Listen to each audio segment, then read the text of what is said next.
brought to you by the EveryDollar app. Start budgeting for free today.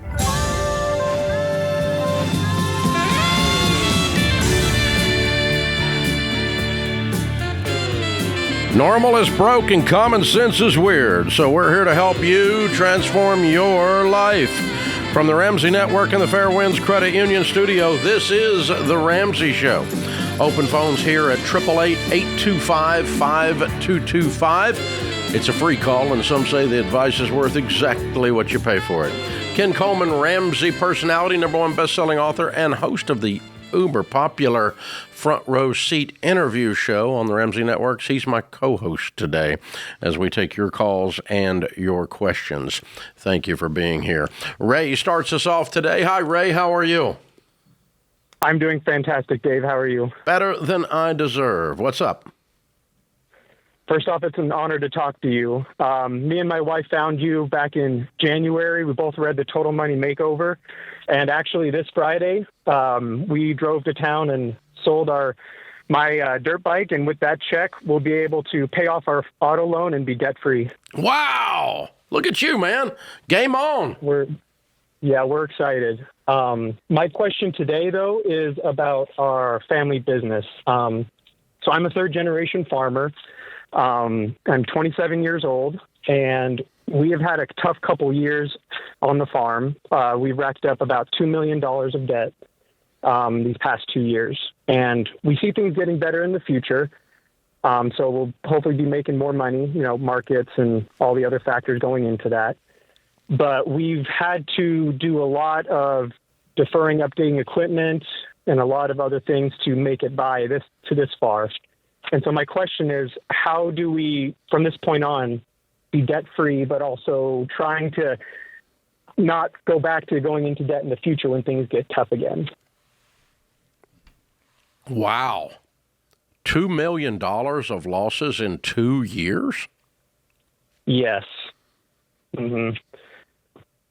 So I guess I should say last year we made about $12 million in revenue, and milk markets is our main exposure to price risk. We milk quite a few cows.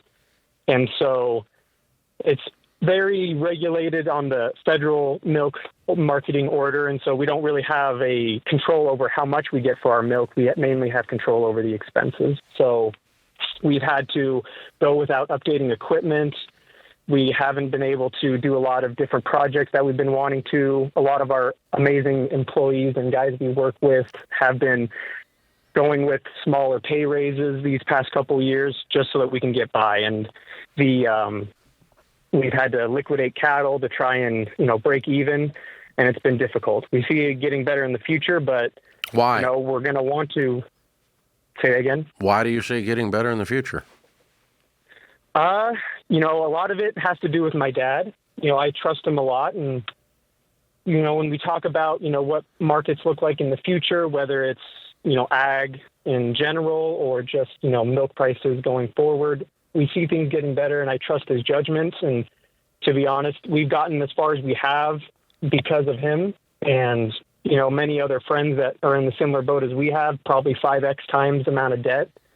And they don't see a way forward, and I'm grateful for what my dad has done to get us to this point. And, I'm confident and trust him in that aspect. And, I'm not as experienced, as you can tell. I'm only 27, so I haven't seen much of life. I appreciate that, and I appreciate your honoring your dad. That's awesome.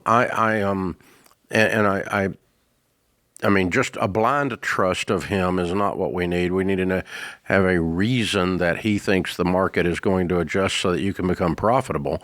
And I don't know enough about it to comment on that one way or the other. So the thing is, obviously, you keep expenses down, revenues go up. The difference is called profit, right? That's no kidding, huh? Mm-hmm. And so as that happens, you clean up the debt first before you do capital expansions. And from this point forward, you start setting aside percentages of your profits for retained earnings so that you build a cash war chest. So if the markets were to cycle down like this again in the future, they don't take you out. And that's what we do at Ramsey. We take a percentage of our gross revenues, of our net profits every month, and set them aside as additional savings called retained earnings. And so when COVID hits and we lose $1 bazillion worth of revenue for a few months there, we don't go out of business because we're sitting on a war chest of cash. And that's how you build up in the future. But, of course, in order to get there, you've got to, experience a turnaround in the marketplace, which, again, I have no expertise to comment on that one way or the other. Yeah, we're flying blind on that. I do want to ask a derivative, though. What is the biggest driver of you going into debt? Is it that lost revenue, or the expenses are out of control? I mean, what is it? Well, it definitely is lost revenue. Well, so this last year, my best, I don't have the numbers in front of me, but say about $12 million in revenue, whereas in some years, back in, I think it was 22, we made well over 16 in revenue. So there is a lot of swing, especially these past couple of years in milk prices. And we've tried to, cutting expenses, like I said, and trying to make do with, the small margin that we had. So am I hearing, is it a drawback from consumption because of pricing that's caused that $4 million gap?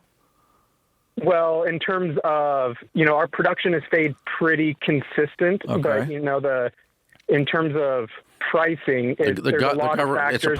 It's a government price control, and then they just took the price down. Yes.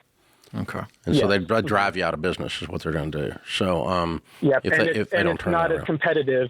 Right. So price competitive, right? Not in the state. Well, and so the reason I'm digging into that, I wanted to make sure I totally understood that. I don't know how you can have confidence, and I'm just kind of circling back to something Dave said. I think there's some wisdom there.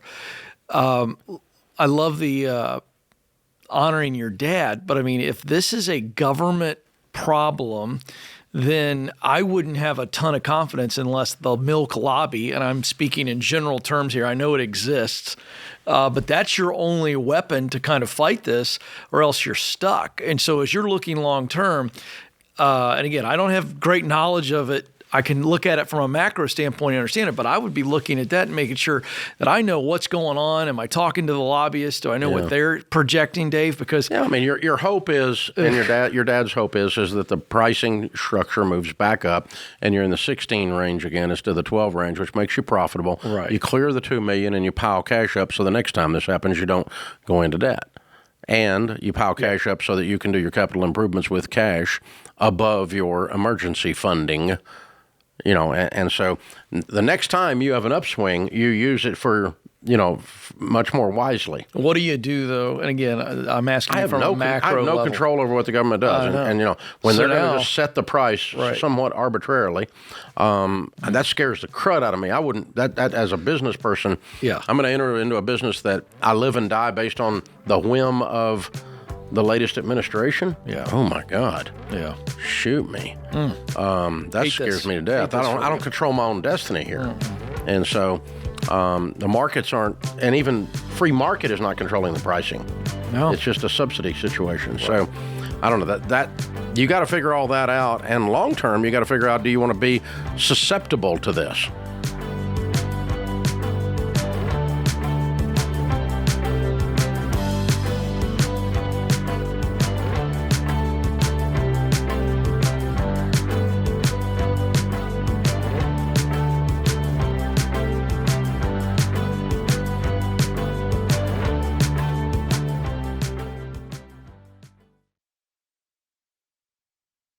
If collectors are blowing up your phone every day and you're living in constant fear of the next call, you're not living. You're surviving. You don't need more noise or more stress. You need help you can trust. That's why I recommend Guardian Litigation Group. Guardian isn't a call center reading from a script. They're real attorneys who can step into the courtroom and fight back when creditors try to sue you. Debt settlement isn't glamorous. It's not the preferred path. I'd still rather see you pay it off the old-fashioned way. But if you're overwhelmed, out of options, and trying to avoid bankruptcy, Guardian can help quiet the chaos and give you a real way forward with no upfront fees. Their attorneys have helped more than 55,000 people settle over $600 million in debt. And when the noise stops, you can breathe again. To learn more, go to guardianlit.com/Ramsey. That's guardianlit.com/Ramsey. Attorney advertising. Results may vary and no specific outcome is guaranteed.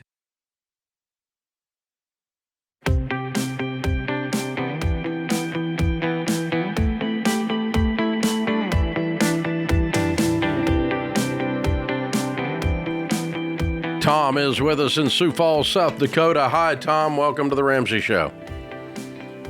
Hey, Dave. Thanks. Sure. What's up? I am a master electrician working for another master electrician for the last 4 or 5 years.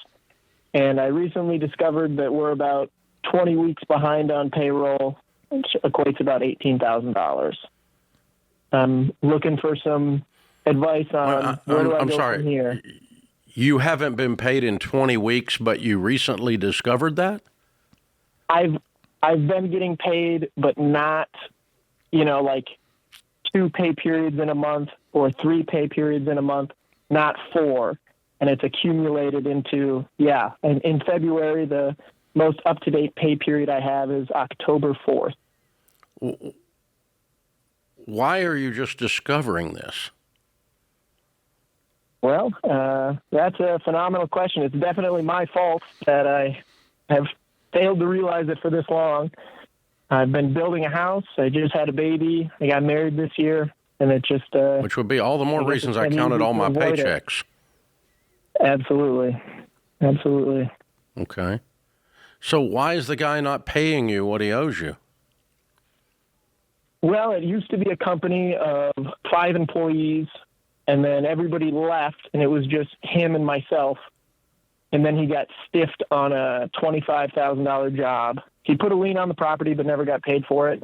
And I think he just transferred that deficit from supply stores and lines of credit to not paying me because I don't charge interest. But never bothered to discuss this with you? Correct. And when did you discover this? I discovered it the week before last on a Thursday. Okay. Have you found a new job yet? Well, I'm not working for a crook. Why would you? Yes, sir. Yes, sir. I agree with you. My biggest concern is that I file a wage claim and he declares bankruptcy. Oh, that's probably very likely. Yes. Yes. You're not going to get the money by sticking around, though. You discovered he's a snake. Now that we've established that, we also know one thing about snakes. All they do is bite. They don't do anything else. Don't be shocked. And don't think the snake's going to turn into a rabbit. It's a snake.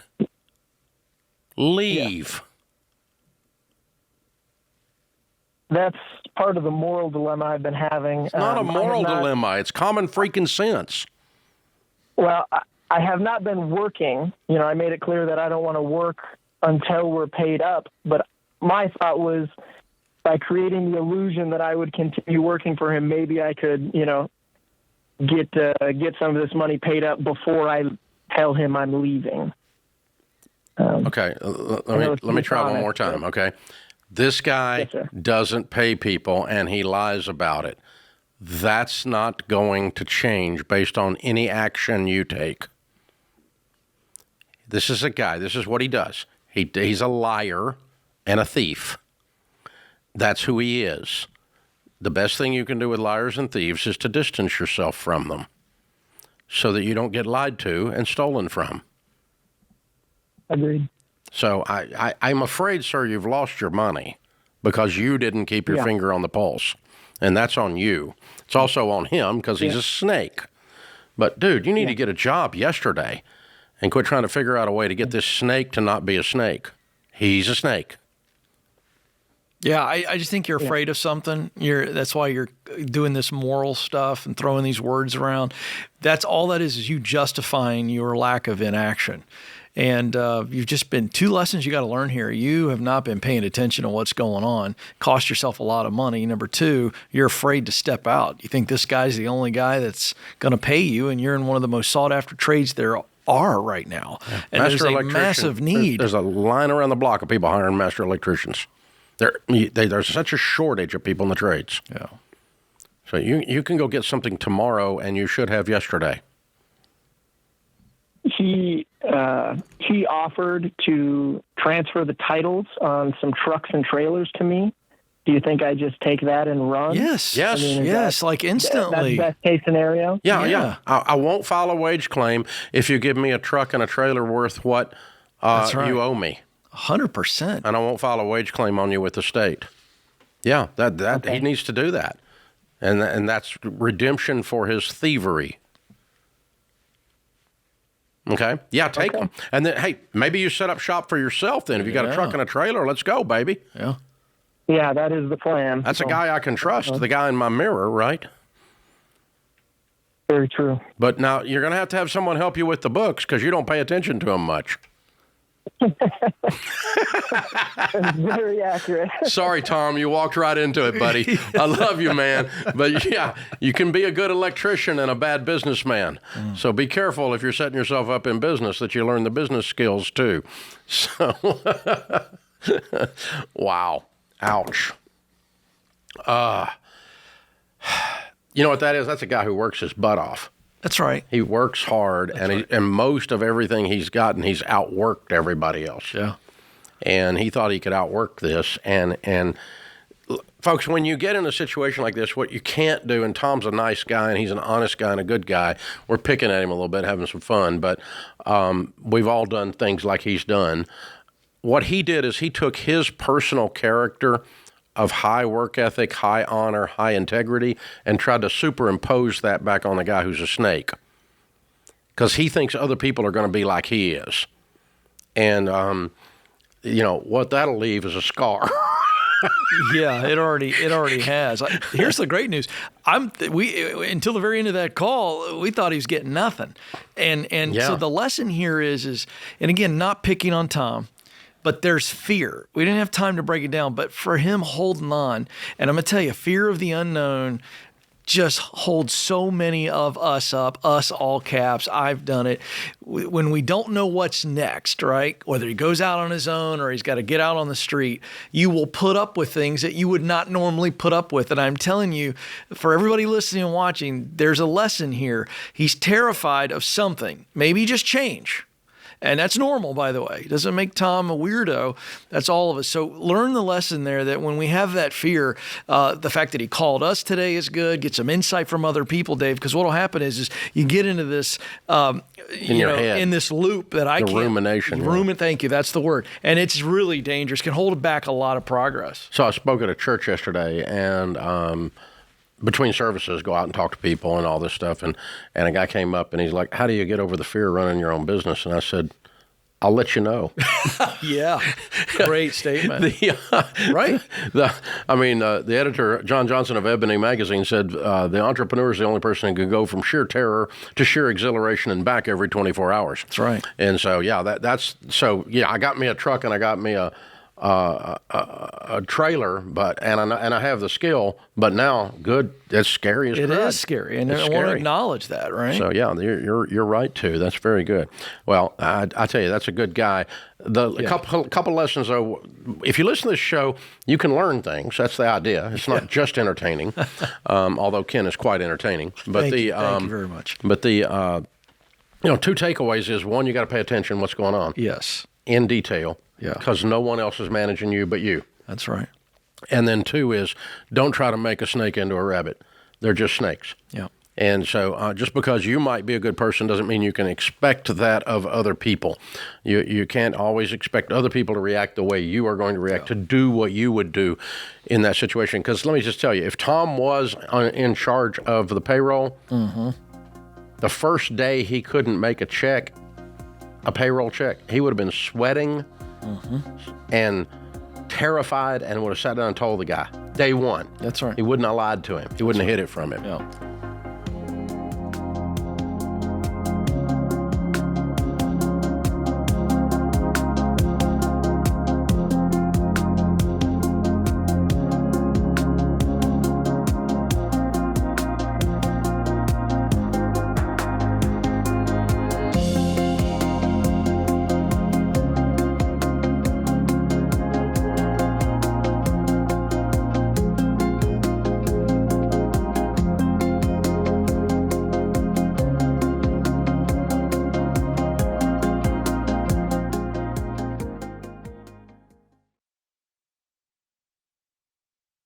Running a business is hard work. You're the CEO, the accountant, and the sales team. You don't have time to moonlight as your own benefits department. That's where Health Trust Financial helps. In fact, health insurance is one of the biggest and most confusing line items in your budget. And most of you are overpaying because you're stuck figuring it out alone. You don't have time to figure out all the fine print about networks and deductibles. My friends at Health Trust Financial have been helping Ramsey listeners for over 20 years. Their focus is simplifying health insurance and serving people with empathy. No pressure, no games. They give you clear, unbiased advice that fits your life and your budget. Most of their clients save hundreds of dollars every month. That's real money you can put back in your business or into the baby steps. So stop wasting your time, your energy, and your money. You run the business. Let Health Trust Financial handle finding the right health insurance. Go to healthtrustfinancial.com today. That's healthtrustfinancial.com.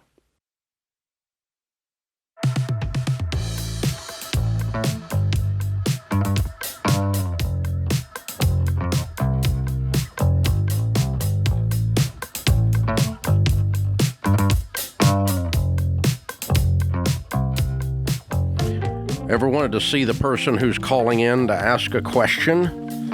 Be in the room when we answer it? Well, now's your chance. The Ramsey Show is going back on tour. You can experience live Q&A, crowd debates, local debt-free screams, even raw confessions. Yep, we're going to be in Charlotte doing one show. We're going to do one in Denver, one in Phoenix, and one in Anaheim, all in April. There's around 300 seats a night. Last year we sold out in 72 hours. Grab your tickets right now at RamseySolutions.com/events or click the link in the show notes if you're listening on podcast or YouTube. Ken, which of those are you going to be in? All four, Dave. Oh, wow. They got me in the anchor spot, so Whoa. I'm trying to keep things somewhat controlled You're trying to and keep on the Deloney rails. and Rachel on the rails? It's a hard work. That'll be It's a lot. hard work. That's a lot to ask. Yeah. Of one man. I'm excited. It's going to be fun. Ethan's in Salt Lake City. Hey, Ethan, what's up? Hey, Dave, I'm so glad it's you on the air. I've been listening to you for a little bit, and I'm like, you know what? I need a good butt chewing from Dave, and I was hoping it was you today. I'm just going to leave the studio. Wow. I've never heard anybody ask for it that plainly. Careful what you ask for. No, I need it. So a little bit of what's going on. I mean, I got really great job. I mean, I make six figures. I made about 140 last year. Good. What do you do? Honestly, been really blessed. Industrial refrigeration. Good for you. Well done. Okay. So it's, really good trade. Work for my dad. He takes care of me. But recently bought a house from my dad. They moved, and he took a hit on selling the house to us, but gave us $100,000 gift as a down payment.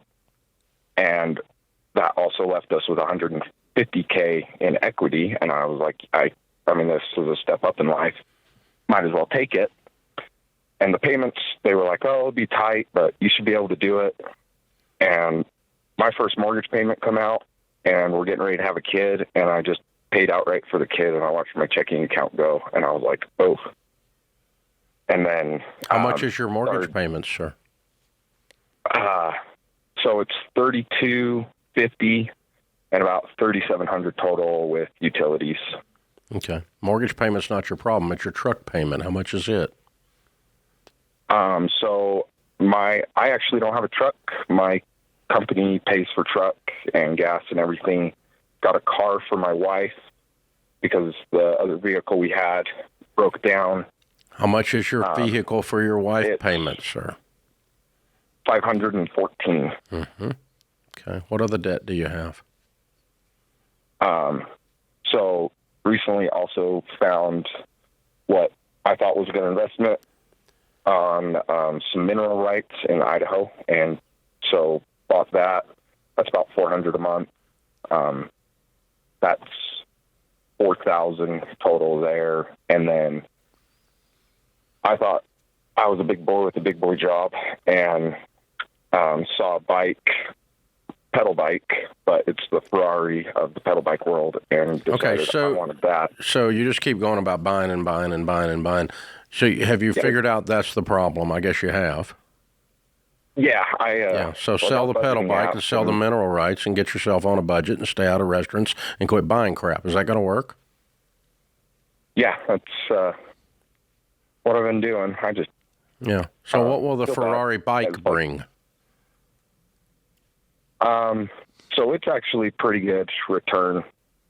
I'm trying to sell it for $9,000, which is about $5,000 under what it should sell for. But that's what I owe on it. Okay, you can get rid of it. Okay, what about the mineral rights? So it is a lease to own, so I'm paying the guy. I could reach out to him and see if I can cancel our contract. Yeah, let's do that. Let's do that. That entails. Yeah. Just say, what do I need to do to be out of this? Because I can't afford it. I bought a house. I got a kid on the way, and I'm broke. And I can't. I gotta have some relief here. What do I do to get out of this? Just quit paying you. I lose the rights. Sure, done. You can have it. I'll give them back to you. I'll sign them back today. That's probably what it is. So, you just got to work through everything like that. And so, what you do is just figure out the last time something made sense and go back to that point and undo everything since then. That's what I'm doing. Before I bought the house. Yeah, the house is probably a bit much, but I don't think it's really your problem. I think it's all the other crap. And you don't have a plan. You're not living on a plan. You just look and see how much is in the checking account, and that tells you if you're okay or not. That's not a budget. You need a budget. You need to get on EveryDollar. I'll give it to you, give you a free trial on it, and get you started. You and your wife sit down tonight, give EveryDollar a name. You make freaking $140K. Stay out of restaurants. Don't go on vacation. Get rid of the Ferrari bike and the mineral rights, and let's get this thing to balance. I think you can do it. Yeah. That's a pretty light butt chewing. That's not bad. Yeah. Just realistically, I've been on the edge of this because my wife, we really like her car. It's really reliable for her and the kids. Well, you probably need to sell it too. Think you need to sell it? Yeah, probably. Think if I get rid of everything. What if you didn't have any payments but a house payment? I think your life would be pretty good.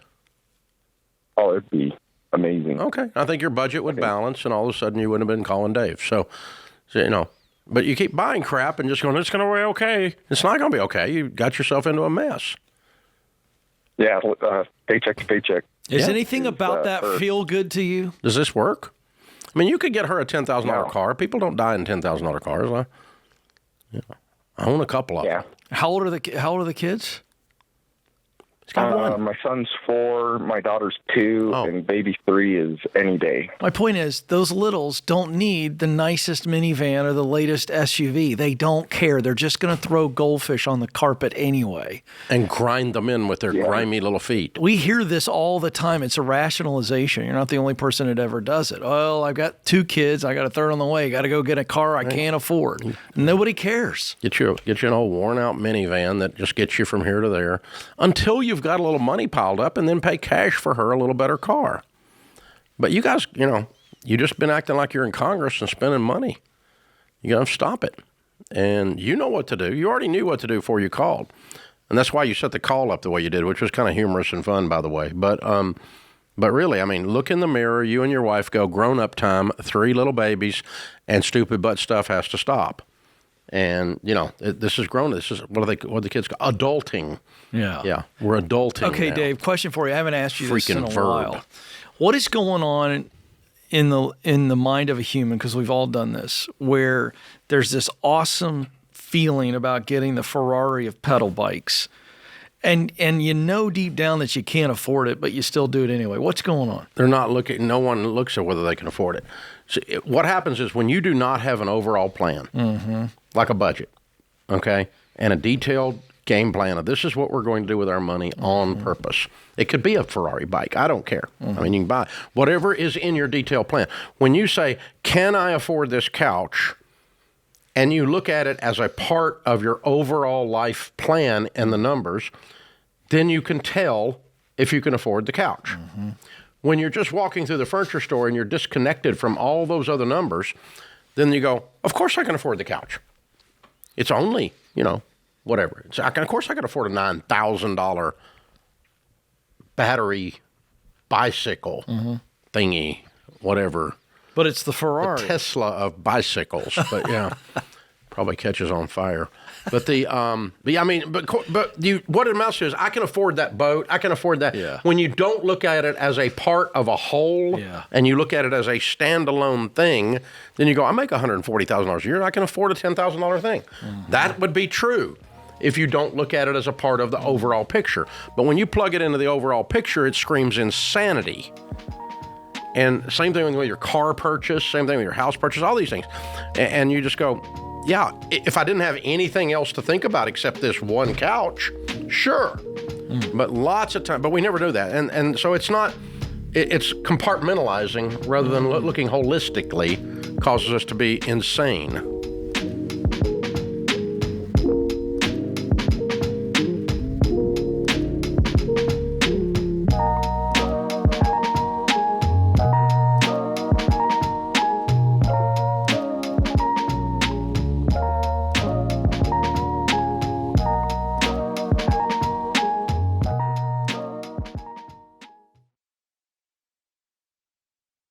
When you've saved up and paid cash for a reliable used car, you want that thing to last.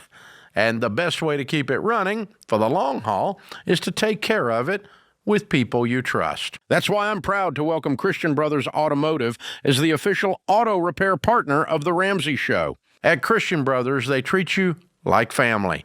You'll get digital vehicle inspections so you can see exactly what your technician sees, a complimentary shuttle to keep you moving, and every repair is backed by their nationwide Nice Difference warranty. They've even been ranked #1 by J.D. Power for customer satisfaction among aftermarket full-service maintenance and repair providers 6 years in a row. Visit jdpower.com/awards for the details. So if you want your paid-for car to keep going and going, trust Christian Brothers Automotive. Visit cbac.com/Ramsey to find your local shop and get an exclusive Ramsey discount of 10% off your visit. 10% off, up to a $250 value. See store for details.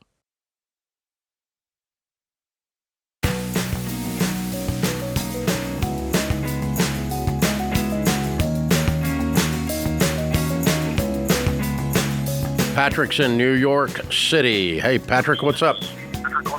Good afternoon, gentlemen. Thank you for taking my call. Sure. I'm 66 years old, in relatively good health, still working. I own my own business. I have a net worth of $9.5 million, and I want to make sure it's in the right place. And by the grace of God, and a lot of years following Dave Ramsey from a bunch of different shipyards throughout the U.S., the discipline paid off. Man, you're amazing. $10 million net worth, dude. I'm proud of you. Yes, sir. Wow. And just to be clear, I've never lived high on a hog. I'm first generation Irish Catholic out of the Bronx, so I'm not impressed by. I heard you say Ferrari before and that sort of thing. I live very simply, and I'm very content. Good for you. Good for you. How can we help you, sir? You're amazing. Right now, I have approximately $580,000 in cash in the bank. I have another $3.9 million in CDs with various maturity dates. 401ks from my corporate life in my earlier days working for people. I have approximately $3 million. I have approximately $1.4 million in properties. There's no mortgages, and they generate about $8,500 a month gross before any taxes and that sort of thing. I own 3 vehicles that are less than a year old. They're all paid for, and my Dave Ramsey emergency cash fund and the proverbial cookie has about $30,000 in cash in it. Well, plus 580 in checking. Yeah. Yes, sir. And 3.9 in CDs. Okay. Wow. Way to go, man. So how can I help again? I'm still working. Should I move that cash, at roughly $580,000 in cash? Should I bring that into? I don't really need it. I'm not trying to sound highfalutin. Should I move that into CDs? Should I put that in some other investment? I have 2 adult children that are self-sufficient, and obviously, please God, when my time comes, all of that will be done. I do have a will, but I do not have a revocable living trust the will. Yeah. Trust. You don't need one. Okay, I do not have that much of a percentage of my net worth in cash, in CDs and cash. Instead of doing that, you don't need that 3.9. You're not even using the income off of that 3.9 or that 580 for that matter. And those could easily be put into something very simple, very low key, into some mutual funds and make you about 3 times more money. Okay? And so if you got $4 million and it earns you 3%, what is that, $120,000 a year? Did I do that right? Yes, sir. Okay. And if it doesn't earn you 3%, but it earns you 10%, that'd be like $360,000 a year. So that money sitting in CDs cost you $250,000 last year. Good Lord. It should have been invested well. And so it's something to think about. I mean, and here's the thing. If you got it in good mutual funds and the stock market doesn't earn what it always earns, like last year, it was like ridiculous. It was crazy. I mean, we made like 26% on our money last year, but that's not real. This year, we're down 5% year to date. Okay? But we have a little war going on and a couple of other things. And so, but the overall market, I mean, look, right, I just pulled it up a minute ago. It's down 2% year to date. So you would have lost a little bit since January 1 after having made ridiculous money last year. But the average is you're going to make way more than you would on a CD. And that's why I don't park that kind of money in cash unless I'm using it for something like retained earnings here at the company. We've got a substantial cash position with that. But in terms of my personal investment portfolio, very small percentage is actually sitting in cash. If I'm parking money, like I've got some money right now, as an example, parked in an S&P 500 fund, so just a mutual fund, and I'm going to be buying some real estate with it later. But instead of leaving it in a CD and waiting to buy real estate, I'm leaving it in there, earning 3 times more on average than I would have made on the CD while I'm waiting. Now, right now, that money's lost 2% since the first of the year. But I'm really not worried about it. It's 2% doesn't matter one way or the other because I'm probably not going to touch it next few months. And by then, I'm sure the market will be back up. So anyway, all that to say, you've done an incredible job. I'm so proud of you. If you leave it exactly the way it is, you're not doing anything wrong. But could you turn the knob a couple of clicks and make another $200,000 or $300,000 a year on this money? Probably. By sitting down with a SmartVestor Pro and learning about some places to park that instead of CDs and instead of in cash equivalents. Patrick's going to lose a little sleep tonight off of that revelation that you gave him. Yeah. But he's done so well. I mean, this is, by the way, hasn't done anything wrong. This is the Baby Steps millionaire right here, living on less than 10 millionaire. I know, unbelievable. Just incredible. Right at 10 million. Way to go, man. I'm just so proud of it. It's great. But this is like you did a 99 or 98% great job, and all we're doing is just clicking it on that 2%. So nobody's criticizing you, Patrick. You got it, man. If you leave it exactly the way it is, you are a stud. Yeah. I'm so proud of you. Very, very well done. So, folks, here's the thing you want to think about, and this is the concept we're teaching right here. It's called opportunity cost on your money. When you take a block of money and you put it in one thing, by definition, it cannot be in the other thing. It loses the opportunity to be in the other thing. And so, if you take $100,000 and you buy a car, you not only bought a car, but you lost the opportunity to invest that $100,000. That's what opportunity cost means. So let's say you had that $100,000 invested last year. You would have made $25,000 on it last year. And instead, you bought a car for $100,000 that is now worth $40,000. And so you traded 100 for 40 instead of 100 for 125. That's the opportunity cost. Now, it's okay to buy a car, and they all go down in value. Okay? I've got cars, and mine all go down in value. There's no exception to that. But anytime you're looking at something going, I not only am you were talking a while ago about making a purchase decision. When you're buying the Ferrari of bikes, what else could I have done with that money? What's the other option? What opportunity did I miss out on?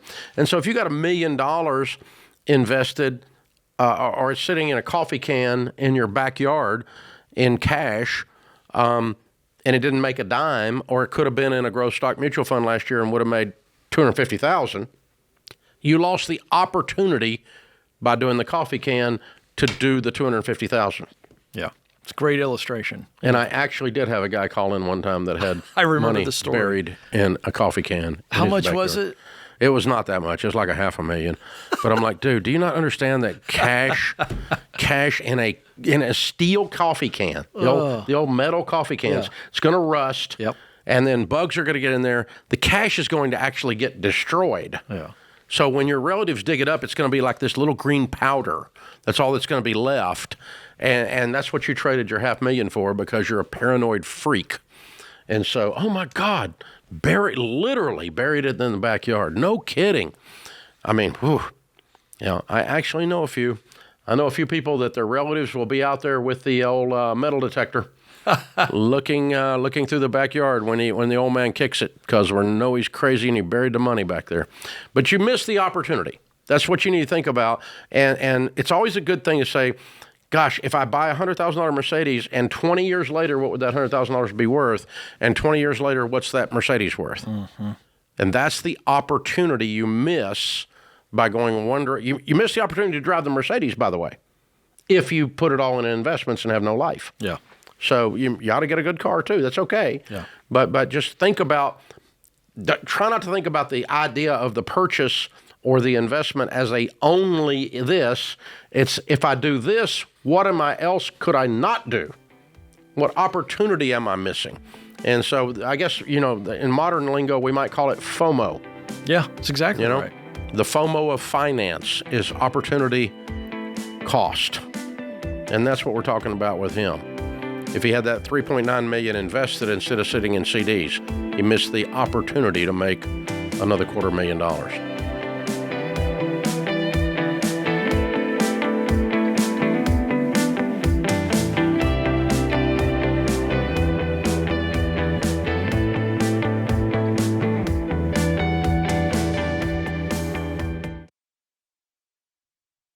Hey, let's play a quick game of Would You Rather. Would you rather keep overpaying your phone company every month or save $600 a year with no contract and no price hikes ever? Easy answer.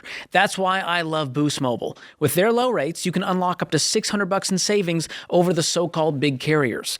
You can bring your phone, keep your number, and pay just $25 a month forever on the unlimited plan because you've got better things to do with your money. So go to boostmobile.com/Ramsey to make the switch today. Based on average annual payment of AT&T, Verizon, and T-Mobile customers compared to 12 months on the Boost Mobile Unlimited plan as of January 2026. See website for full details.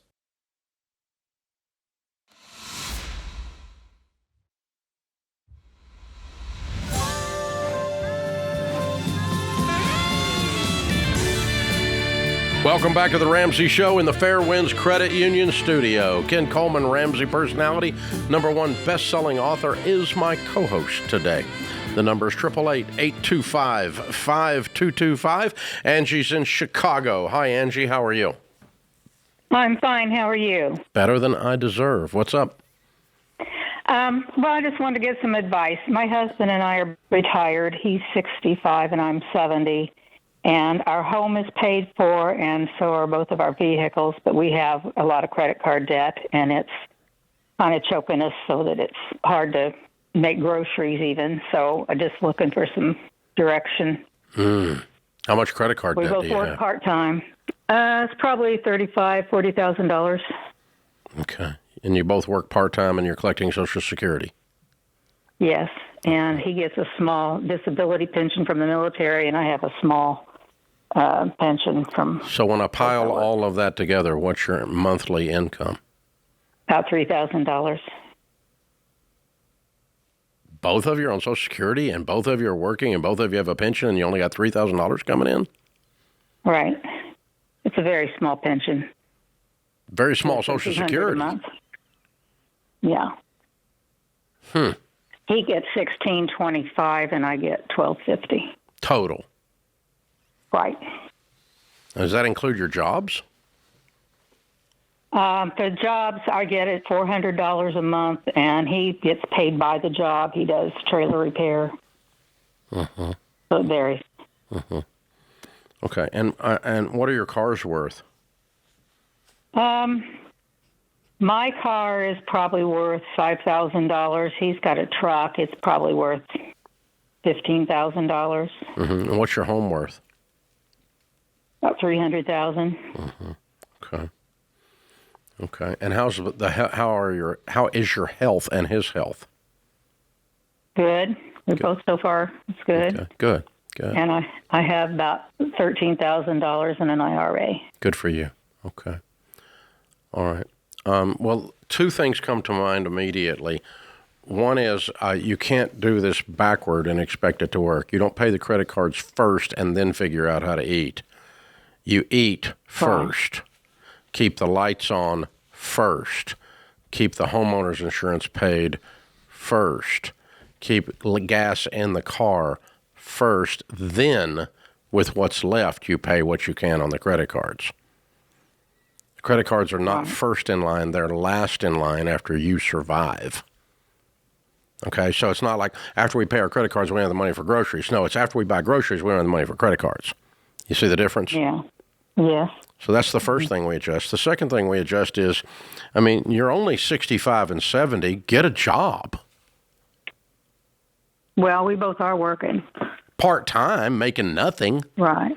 $400? Right. You're starving to death. You're too broke to retire. Well, that's true. Yeah. What if you guys went to work for a year, like full-time jobs, and made $30,000 or $40,000 each, and you paid off all these credit cards? Right. Yeah. Yeah.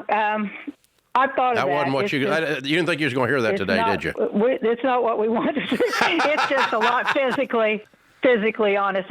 Even though we're in good health. I'm not telling you to wait tables, but I'm talking to an intelligent lady that can carry on a conversation. There's a lot of customer service stuff you can do. It's not physically draining. Yeah. Here's the question I have. I'm listening to your stats, Angie, and I don't think I've ever been on a call like this where I've heard somebody who has a paid-for house, paid-for cars, and you have $35,000 to $40,000 of credit card debt. So what is the cause of that?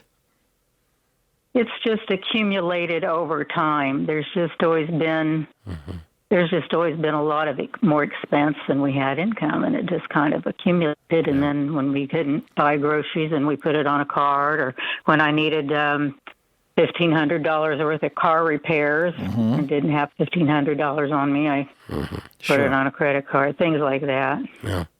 Well, we're going to have to spend enough more years in the workforce to reverse the trend, to get your incomes up and enough of a little bit of a nest egg built to where it doesn't leak again down into this. But cut up the credit cards and let's go crazy and get them paid off. I'm not asking you to sell your house, but before I keep this credit card debt around 5 years, I would sell the house.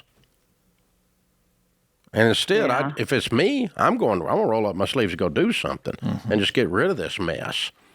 It's just lingering, and you guys are walking around acting like you're retired and you're broke. And the good news is you still got your health, and in today's world, 65 years old is not that old. I am, and I work. So, and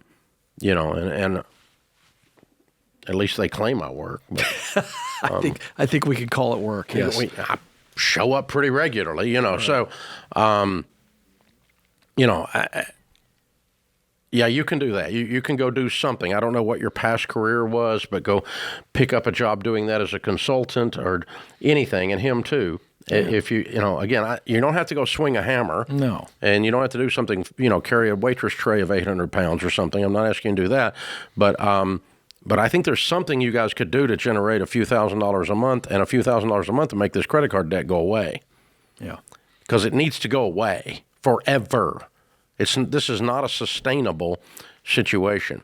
So first thing is reprioritize and take care of you, what we call the four walls of your house: food, shelter, clothing, transportation, and utilities, before you pay any bills. You eat first, then you pay bills. You don't pay bills and then hope you can eat.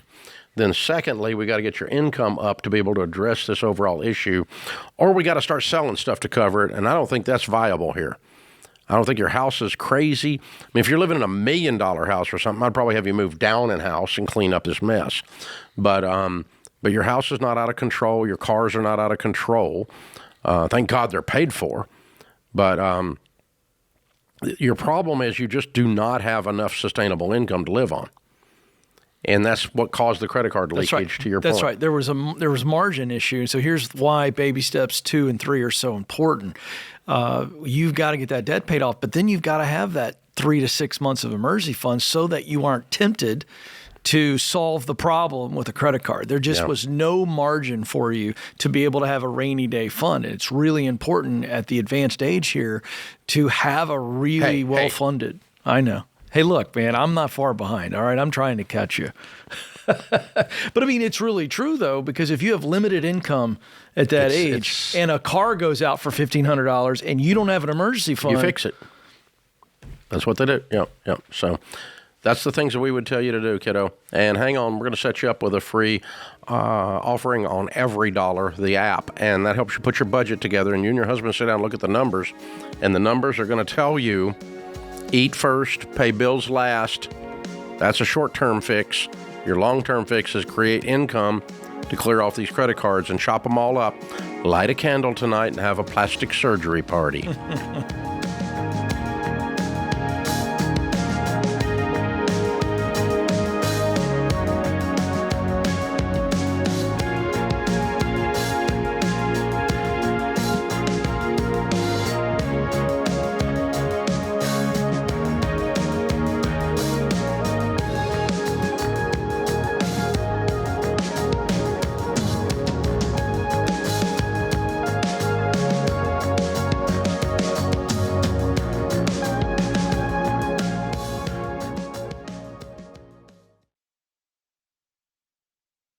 Finally, mortgage rates have dropped, and you know what that means? People who've been sitting on the sidelines are about to jump back in to the housing market.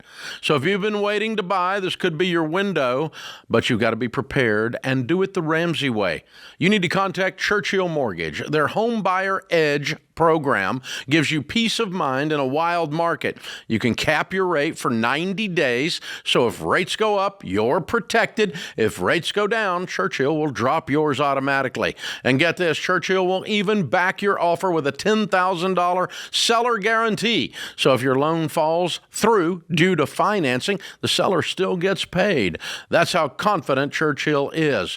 Plus, when you shop as a Churchill certified home buyer, it's stronger than pre-approval. It makes you look like a cash buyer, which makes your offer rise to the top. So don't let this moment pass you by. Get ready now. Go to ChurchillMortgage.com to get started today. That's ChurchillMortgage.com. This is a paid advertisement. Homebuyer Edge and Seller Guarantee are available for qualifying borrowers and select loan types only, and not available in all states or locations. NMLS ID 1591. NMLSConsumerAccess.org. Equal Housing Lender.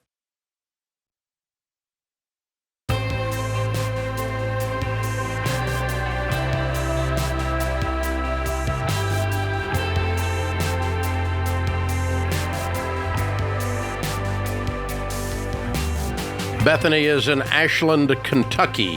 Hi, Bethany. How are you? I am so thankful you took my call. I'm doing well, Dave. How are you guys? Better than I deserve. What's up?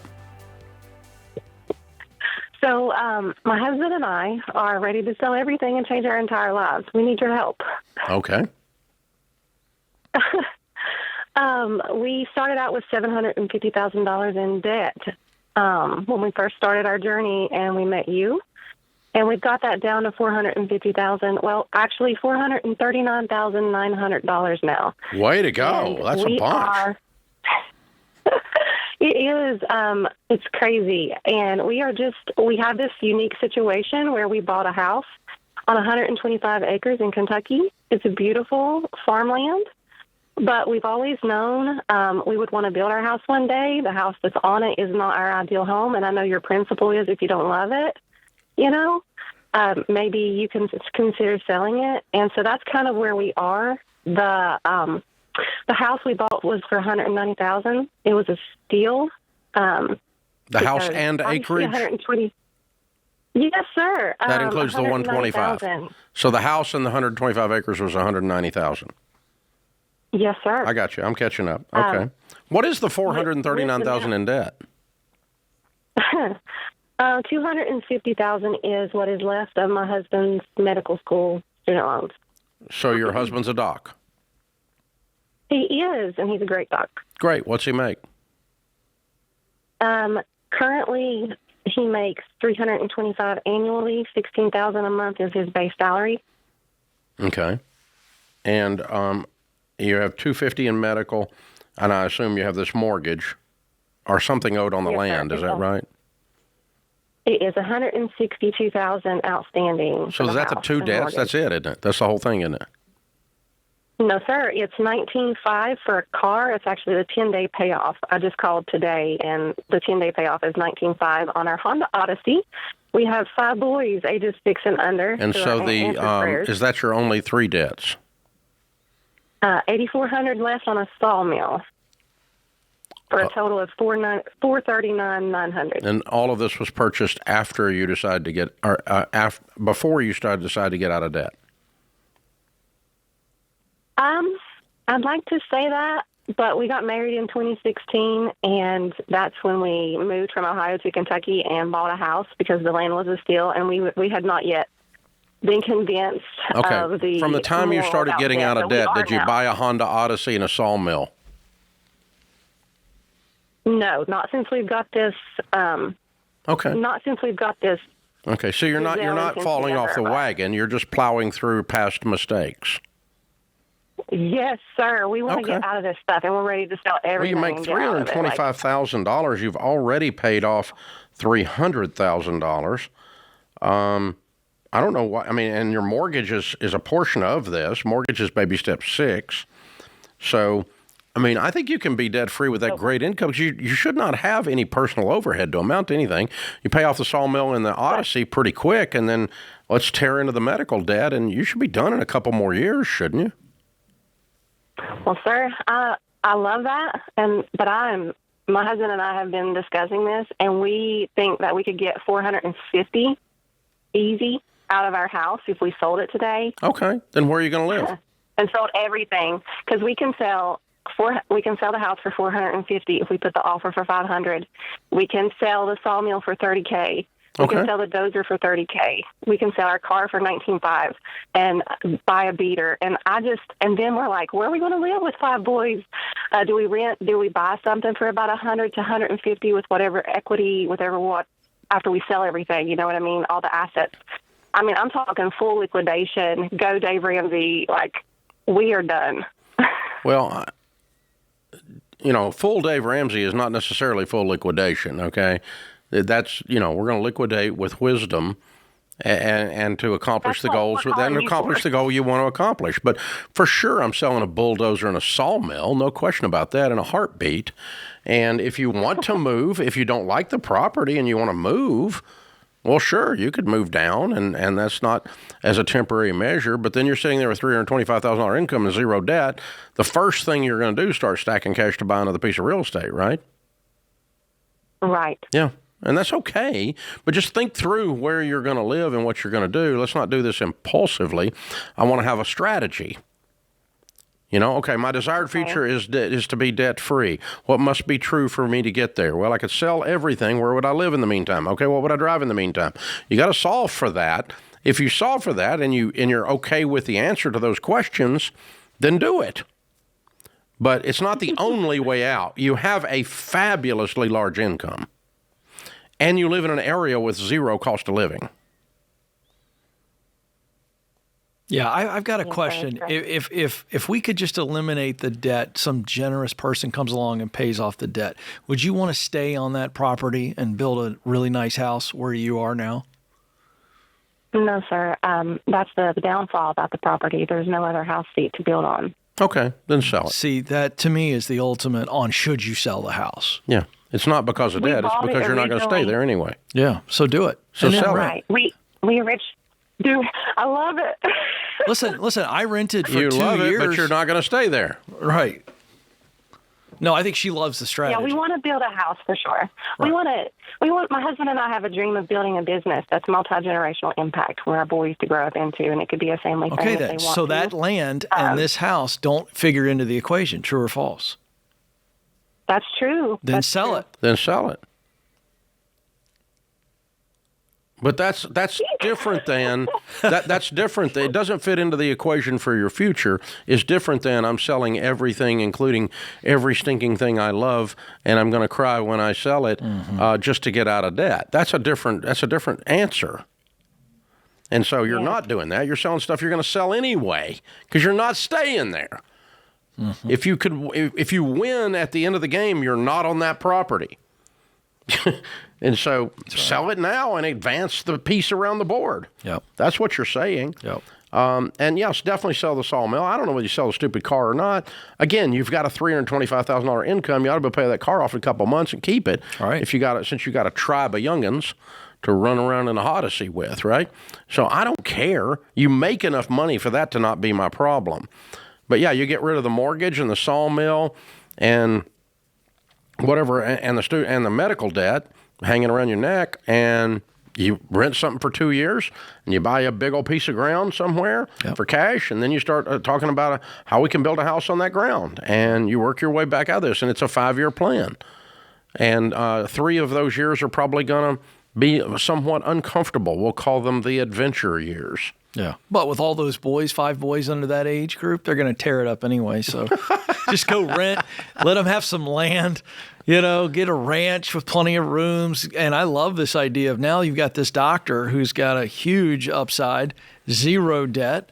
You're actually really fortunate to be in this situation, to have this land. Considering the mess you made, yeah. So, I'm with you. Okay. Took me a minute to catch up. I just want to make sure you're not, only doing this, and I do want people to get out of debt, and I do want you to sacrifice to get out of debt, and I do want you to do this, but I want you to do it with a plan and with a strategy, not just, Dave Ramsey said. Mm-hmm. That's not a strategy. Yeah, that's right. Okay, a strategy is I want to be debt-free for my family so that I get control of my largest wealth-building tool, which is my income, so that I can invest and change my family tree and create a generational business. That's exactly right. You work through your so that's. That's why you're doing it. And yeah, I just want to get there as fast as I can, she's saying. Well, do it. Sell it. And it's over. Pull the plug on it. And by the way, go ahead and put the sawmill and the bulldozer under the stupid column. And put a check there.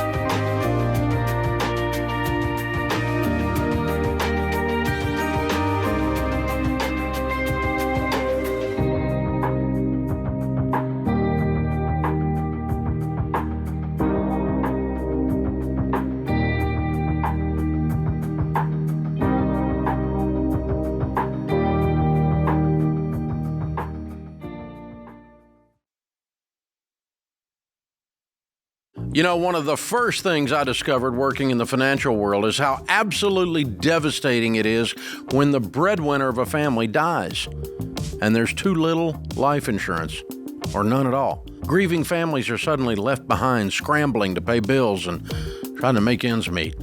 I also discovered that there are a lot of rip-offs in the life insurance world, like that whole life crap posing as an investment opportunity. What you need is level term life insurance, usually 10 to 12 times your income, which is the smartest, most affordable way to protect your family. The key is finding an independent broker who represents a ton of companies and works for you, not for the insurance company. This is exactly what my friend Jeff Zander and his team at Zander Insurance are all about. They shop the term life companies to find you the best options, and they've been around for over 95 years.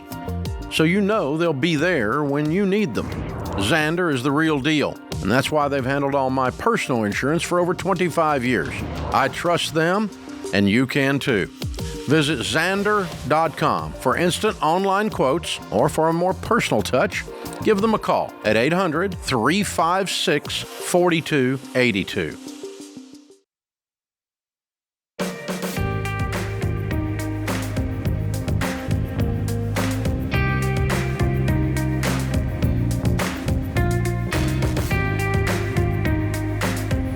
Are you sick and tired of working so hard and have nothing to show for it? I feel like a rat in a wheel, Dave.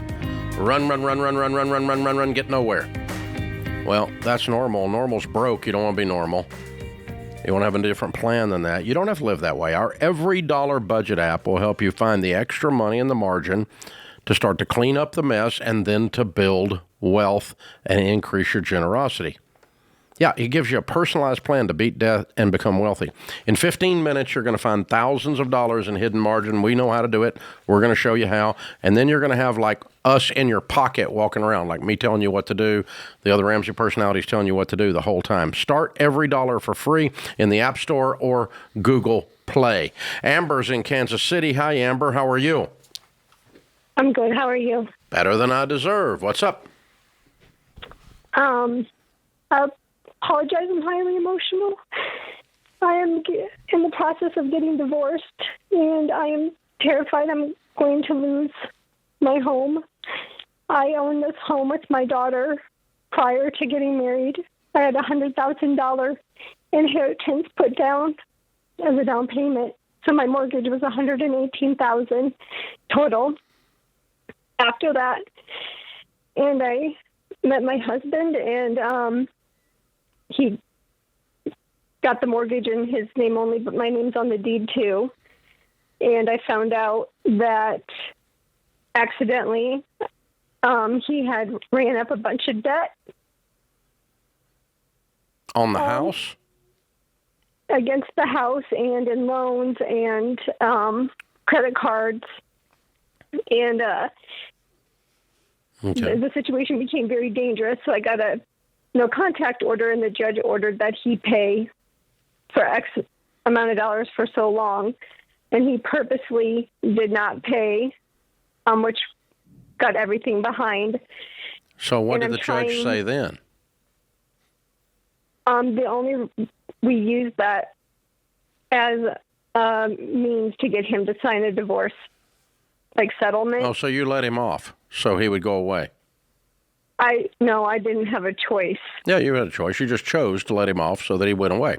I don't blame you, but that's what you chose. Okay, so how much is owed on the house now? $214,000. Right. And what do you make a year, hon? Last year I made about $47,000 gross. Okay. All right. I own my own business out of the home, and I have somebody that's willing to help co-sign. No. And we get. You've already got a mess. You don't need to make it worse. What's the house worth? $315,000. Great. Okay. What other debts did you take on to get rid of said deadbeat? Just what he put in on this house. So $214,000. About $100,000 because the mortgage was $118,000 before. Yeah, but I mean, you got a $214,000 debt now on a $300,000 house. You make $47,000 a year. All right. How's your business doing? Is it growing? Yes, How long has he been gone? He had to move out in July. Okay. And you're safe now, right? No. Why aren't you safe now? Because he still comes on the property like he's highly intelligent. He shut down my cameras. Shut down your what? Did you call the police? They won't do anything. You have a no contact order. Of course they'll do something. But you can't prove when somebody shuts down your cameras. You can't prove it. It's What is your business? I run a dog daycare and boarding business, and I make a lot of money compared to doing social work, which is what I did before. Yeah. And this is what I'm meant to do because I've asked God. Okay, kiddo, listen, stop a second, okay? You can't breathe because you're terrified. So we have to solve for making sure that the abuser goes away or goes to jail. Otherwise, you have to go away and reset your life somewhere else so that you can breathe again. This is not sustainable. No one can live in this stress. I know, but it's a process because he was drugging me and raping me, and so I have stuff turned over to the police. But that was all before July. He's been gone since July, and the only thing since cut down cameras, right? Yes. Okay. So here's the thing. I can't move because if I move it, the same things will happen. So running from it isn't the answer. Why would the same thing happen? Because he messes with the technology. Like the other day, he started with, apparently you can get an app for a sound bar. Okay, just a second. Wait a minute. Whoa. Now we're starting to sound, okay. Now, okay, so you need to contact your attorney, you need to contact the police, and you need to contact your pastor, and you need to get some people in your corner. It sounds to me like just in the few moments I've had with you that I'm talking to a terrified lady who is dealing with extreme trauma. That's what it sounds like to me. It sounds like my little sister has been through hell, and now you're looking over your shoulder at every shadow. And I really don't blame you for that because you've been through extreme stuff, kiddo. But it sounds like you're probably going to have to go start a fresh life somewhere else. The good news is you know how to care for animals, and you can restart a business somewhere else while you work another regular job to get that started, and take your $100,000 out of this house and move cities and go somewhere else, and let's just start fresh. You need a lot of distance between you and all of these events and this moron. Do you agree with that? Yes. But I have to, and he's not all powerful. He cannot find you when you just simply leave. He's not all powerful. He's just a moron. He works in IT. He's highly intelligent. You've told me that 3 times. I don't think he's highly intelligent. I think he's a bully and an abuser and a twerp. He's trash. I don't care if he's highly intelligent. He's not that intelligent. He's got you believing he's omnipotent, but he's not omnipotent. I'm not impressed. You need to leave and go get you a life, kiddo, somewhere. You've got to do something different. This is not working. And, staying there saying he's highly intelligent and he keeps coming on your property and nobody can do anything about it is not a solution to your problem. That exasperates the problem. So we have to throw some dynamite in this situation, and something has to change. And I don't give a crap if he thinks he's highly intelligent. I kind of doubt it, actually. I think he's got you believing a bunch of stuff that's simply not true. He has completely got you what we call buffaloed. But I don't blame you. You've been traumatized by the jerk. And but I'm telling you, if I'm you, oh, wait a minute. Where we go? Okay, so, hey, Amber, do you not have family in the area? No, they live a couple hours away. Good. Go be with family this week. Mm-hmm. Pack your suitcase, get your kids, call your clients and tell them you can't keep dogs this week, and leave. You need some distance between you and this. Does that sound like something smart to you?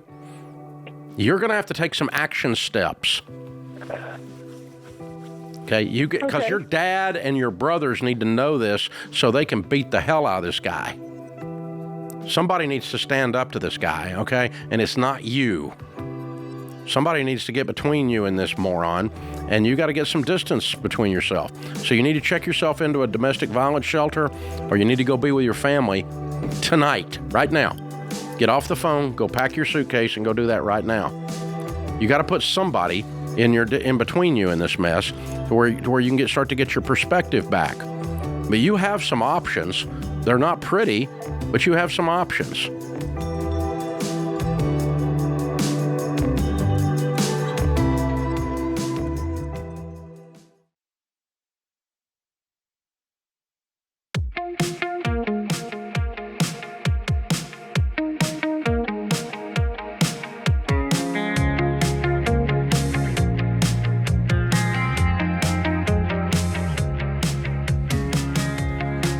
The Ramsey Show question of the day is sponsored by Why Refi. If your private student loans are in default, it's a mess, but Why Refi can help you clean it up.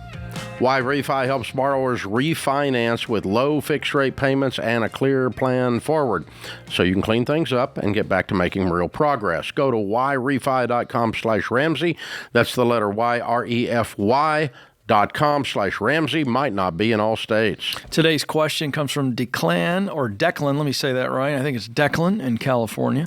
I'm 20 years old, run my own business, and I'm on track to earn $250,000 this year. The income isn't consistent yet, but it's growing. I have $100,000 in savings, and my only debt is $20,000 on my current car, which is worth about $25,000. I'd like to buy a used C8 Corvette for $50,000. I could pay cash, but I was thinking about financing part of it to keep liquidity in my business and build credit. My business relies heavily on personal brand and social media. Image and perception matter, and a car like this could help with credibility and marketing. I don't want to make a decision that looks successful but is dumb financially. Is buying this car a reasonable move if I can afford it? Okay, so we have a lot in that question. Well, first of all, we want you to follow the baby steps, right? So you've got $100,000 in savings, and your only debt is $20,000 on the current car. So we need to pay that off or sell it, and at that point, then you're looking at the used Corvette for $50,000. The question, Dave, I bring you in here. I know our formula on assets like a car, which is not actually an asset, depreciates. If it's in his business and he can pay cash and it's for his business, is that a viable option there? Again, assuming he's got the cash. No, I wouldn't buy it for that. But if you make $250,000 a year, can you drive a $50,000 paid for car? Yeah. If you pay cash for it, yeah, you can do that. Yeah. It's that simple. But all this other crap about I'm gonna look successful or whatever. Here's a good way to look successful: be successful. Yeah. And it feels like some rationale. Quit worrying about how you look. Yeah. Instagram is not the real world. Even if you are making your $250K on YouTube or Instagram as an influencer at 20 years old, that scares me. But yeah.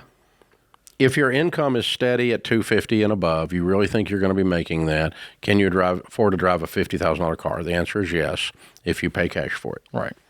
And so, yeah, I would sell my current car and I would buy the Corvette for cash, but I wouldn't do anything I wouldn't run all this credibility and marketing and all that BS through your head. Just go, I want a Corvette.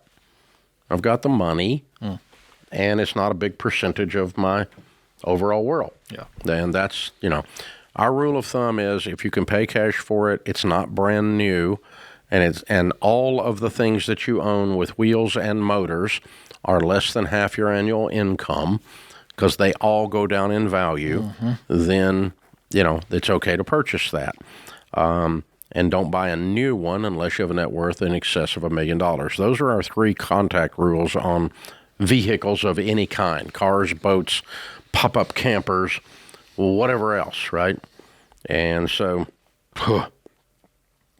yeah, so I was in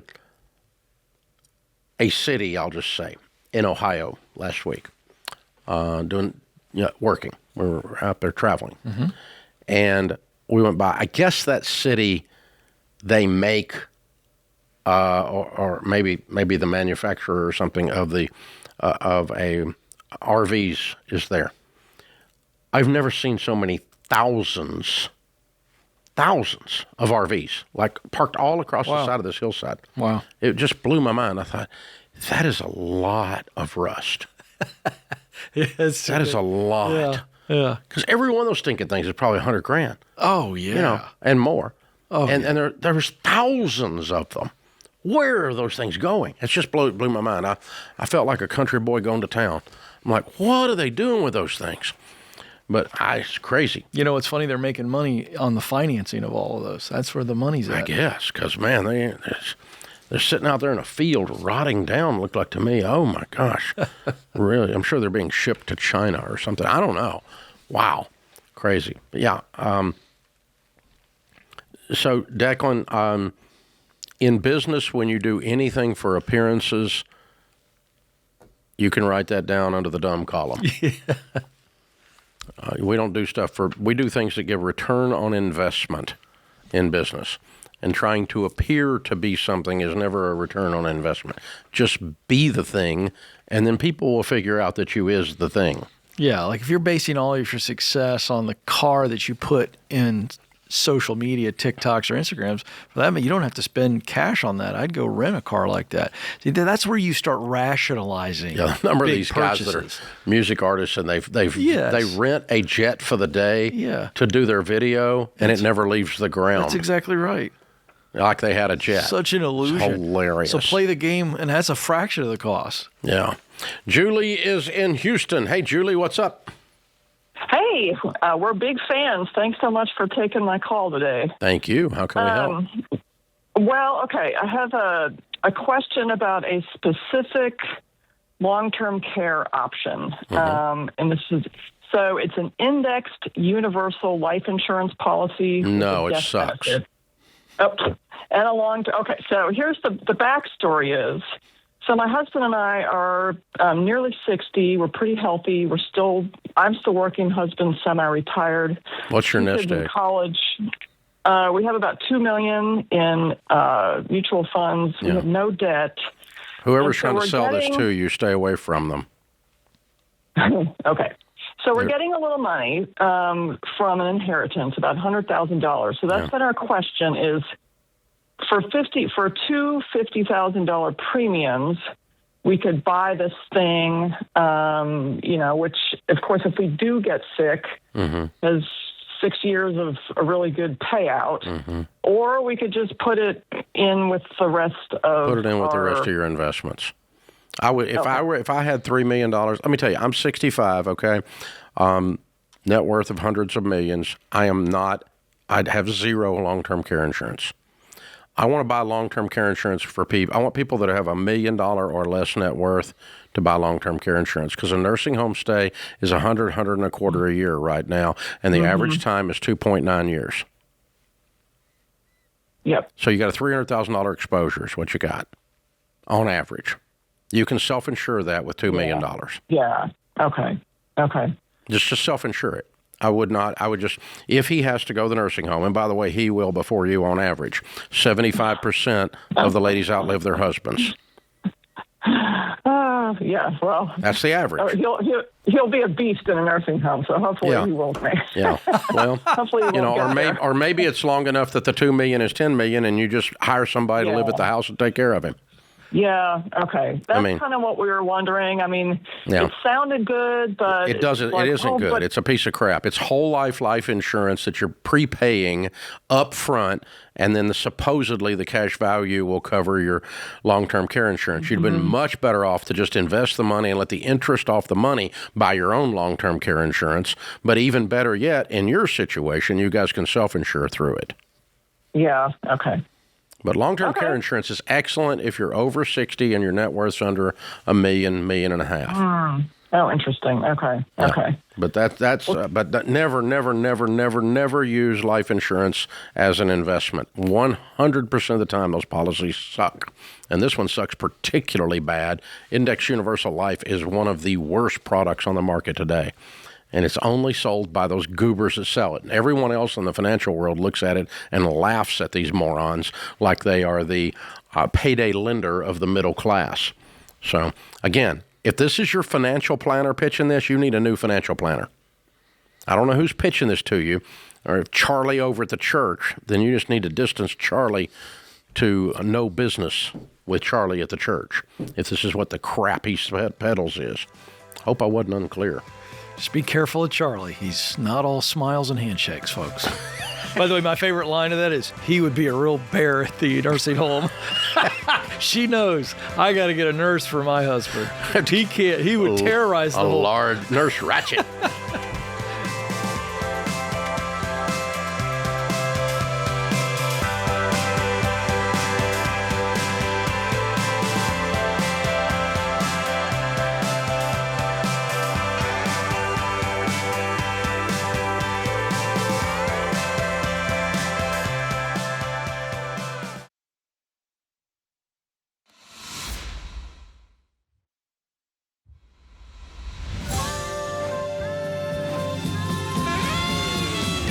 Welcome back to the Ramsey Show in the Fairwinds Credit Union studios. I'm Dave Ramsey, your host. Ken Coleman, Ramsey personality and #1 best-selling author, is my co-host today.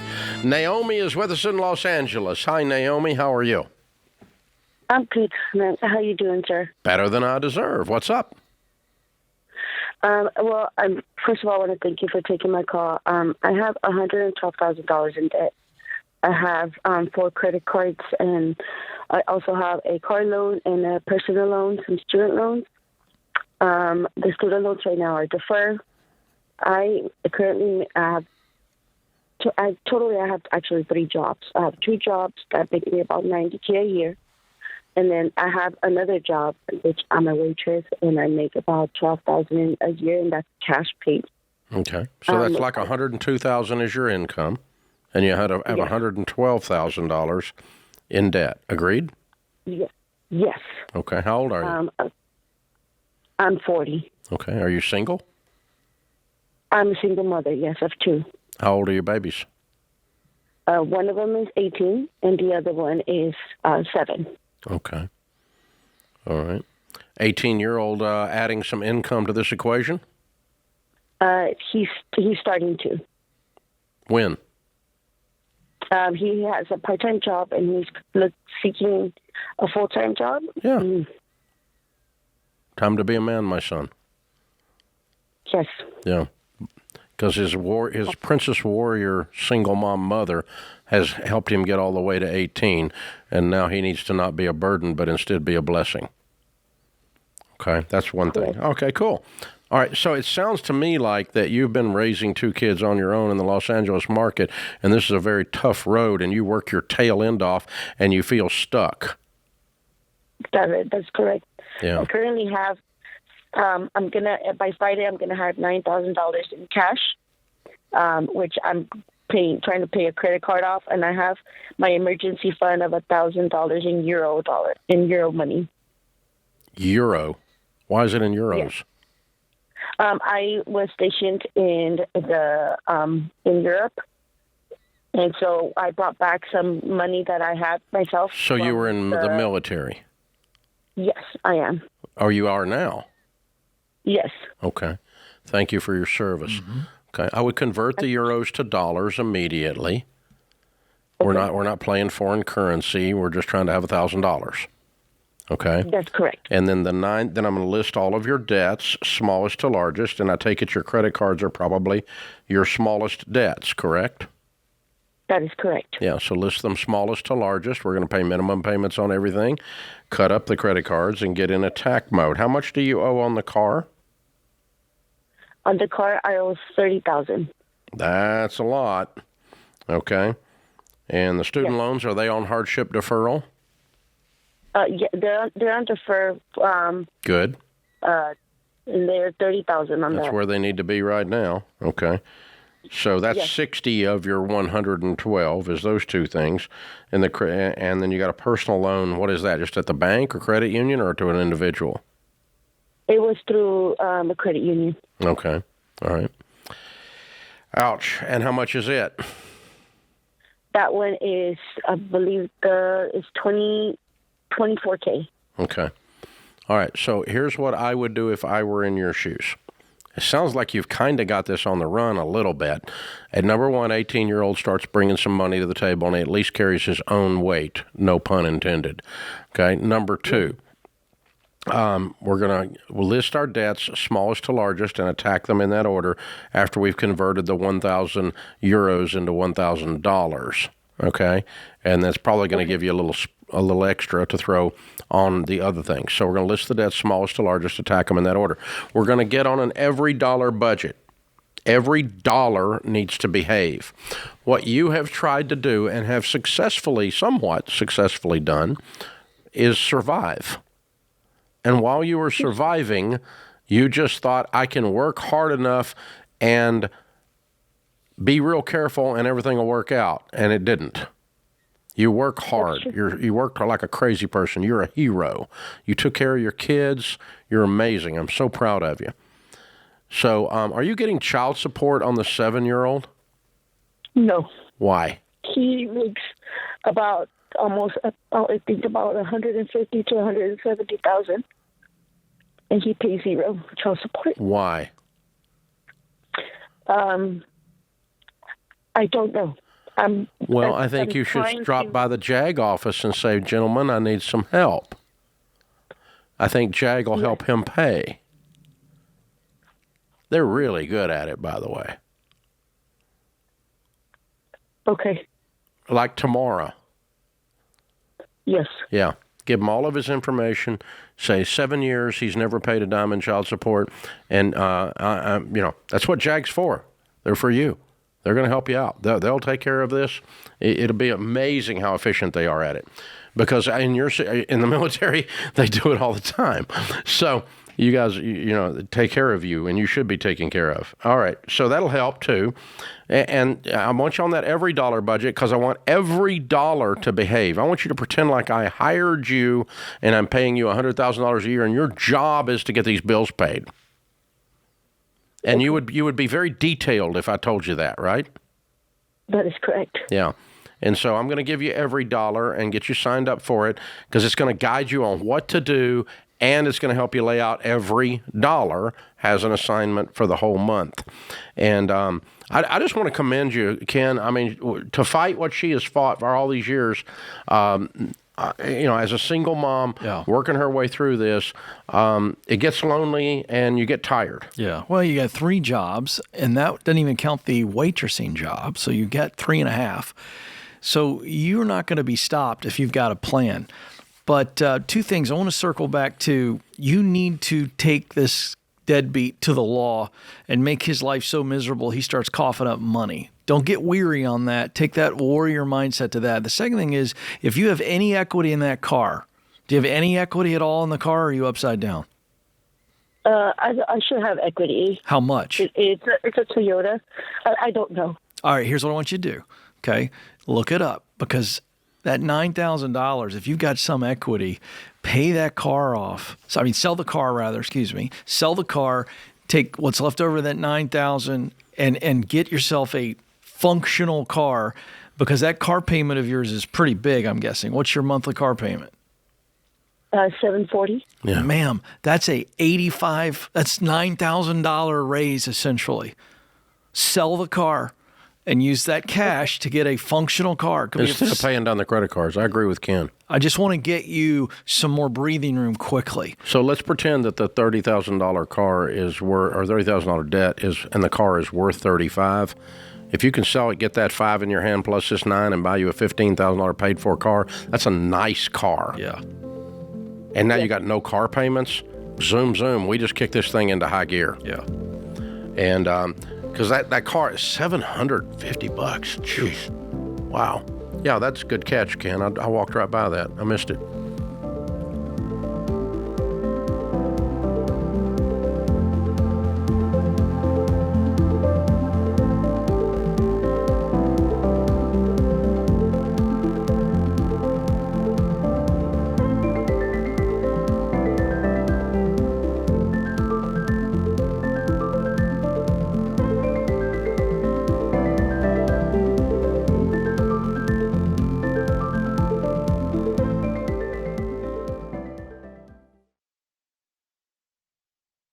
When people hear my story of paying off debt, they say things like, dang, that must have been so hard. I could never do that. And I tell them, sure you can. It's a short-term sacrifice for a long-term gain. But do you know what's really hard? Working your whole life and never having anything to show for it. Never having the long-term gain. Just feeling broke and stressed and maxed all the time. And sadly, that's the hard that most people choose. Listen, you're capable of transforming your situation and living a life of freedom, but you need the right tools to do it, like our EveryDollar budget app. In minutes, it'll build you a step-by-step plan that's tailored to your money situation. And every day, it finds ways you can free up extra money in your budget so you can get rid of your debt and actually build wealth. So make the choice today. Short-term sacrifice, long-term gain. Choose the tool to help you get it done fast. Download the EveryDollar app and start for free today.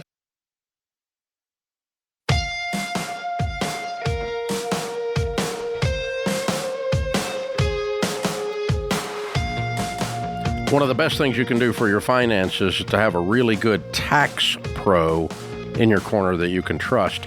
They'll help advise you on the best moves to make your situation for your small business or whatever, save some big money on taxes.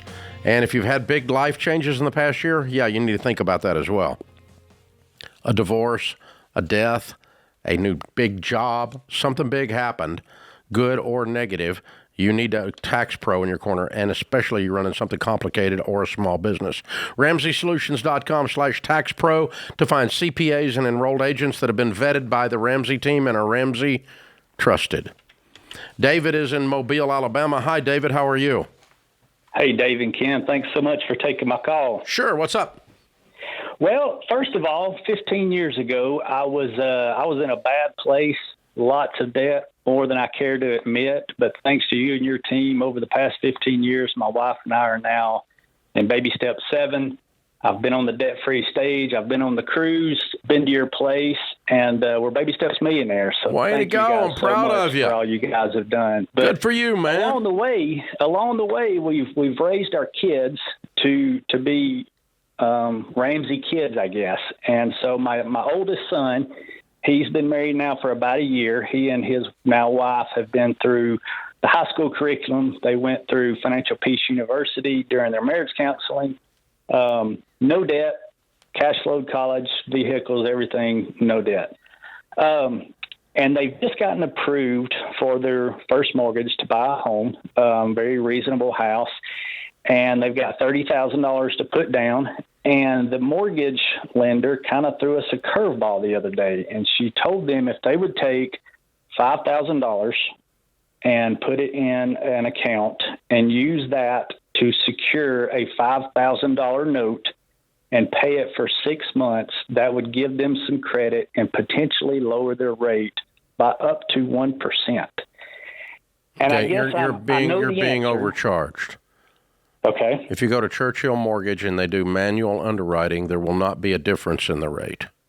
Okay, well, we're actually waiting on Churchill's proposal to come back now. Yeah, and so, they can do manual underwriting, no credit required. You're saying the kid has absolutely no credit at all? Zero credit. Perfect.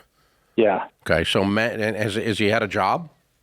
He does, yeah. They both have a job for a year now. Both have good jobs. She's a school teacher. He's an engineer. They've been paying rent during that time? They have, yes. And they have $30,000 to put down? Yes. There's no rate difference whatsoever? Great. So the mortgage lender that you have is incorrect for whatever reason. I'm going to be gentle.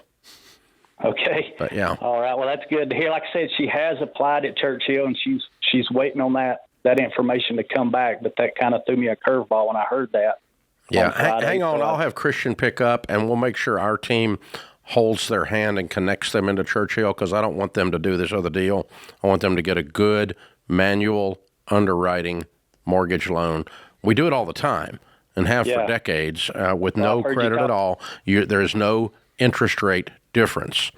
And so this lady at a minimum does not know how to do it. And so you need to get away from her. It's that simple. So Ken, George Camel and Whitney bought their first house that way. Totally did. John Deloney bought his house that way. Lots of other people, thousands and thousands and thousands of others. But a lot of mortgage companies don't know how to do it. Mm-hmm. And I don't know what kind of hook or crook this lady's trying to pull here, but that's scary right there. They don't want to do it either. They don't want to screw with it. But yeah. And so what manual underwriting is I got my real estate license in 1978. Before there was a FICO score, the banks actually used to do an analysis of the individual in detail to figure out if they could pay the freaking bill. It's called underwriting. And so they would send out, when I would write a contract in 1978, 1982, they would mail out a VOD, a verification of deposit, to the local bank. And the bank would verify that the $30,000 is in the bank. They would mail out a VOE, snail mail, a verification of employment to their employer. And he would send back, this is how much they make, this is how long they've been working here. And they would mail out to any creditors, a landlord, and get a record on how they actually paid their rent. That's called underwriting a loan. And you're doing an analysis of the person's life to see if the indications are that they can pay the bill. You have their income, you have their track record with their rent, you have their down payment verified, you do all of those things, and that's how loans used to be written. And then along comes FICO, and FICO's like a monkey can make this loan. It's like they look at the number and go, ooh, you got the loan, or ooh, you don't have the loan, right? And so the mortgage business has been dumbed down to where people like this lady is telling this guy to go get a stinking secured loan with her company so she can create a credit score so she can go, ooh, got the loan. Right. It's exactly what has happened here. Yeah. And so it's just dumb. But this is the ridiculous thing of FICO. And so FICO has got way too much power. It's not that accurate to start with. And so, but Churchill Mortgage and a few other mortgage companies actually know how to do manual underwriting, which doesn't matter if you don't have a FICO score. This kid does not have a FICO score because you can't have a FICO score if you don't borrow money. It's the only way you can get a FICO score. A FICO score measures how much money you borrowed, how you paid it back, what type of money you borrowed, and how quickly, and all that kind of stuff. It's an I love debt score. So if you don't love debt and you haven't borrowed any money and you don't have any open accounts for a year, your FICO score will just disappear. I haven't had one for 30-something years. And so apparently I'm not here. I'm not real. No. I'm a hologram because I don't have a FICO score. What? Yeah, what? Look at me. I pay cash for stuff. It's crazy. And so that's you go to a mortgage company like a Churchill Mortgage that can do manual underwriting if you have no credit, zero credit. Now, if you got bad credit, that's a different problem. Like you haven't paid your bills on time for 2 months or 2 years, you got a different issue then. Yeah. But zero credit is a wonderful place to be, and you get the exact same rate as someone that's stupid enough to have an 800 FICO score, which means you paid the bank sometime or another $100,000 in interest because you've been paying, playing their game, playing an I love debt score game. Ding, ding, ding, ding, ding, ding. And that's what people get into. So this kid is second generation and doesn't have a FICO score. That's so cool. It's cool. Well, I mean, again, Dad starts paying attention to the Ramsey ways.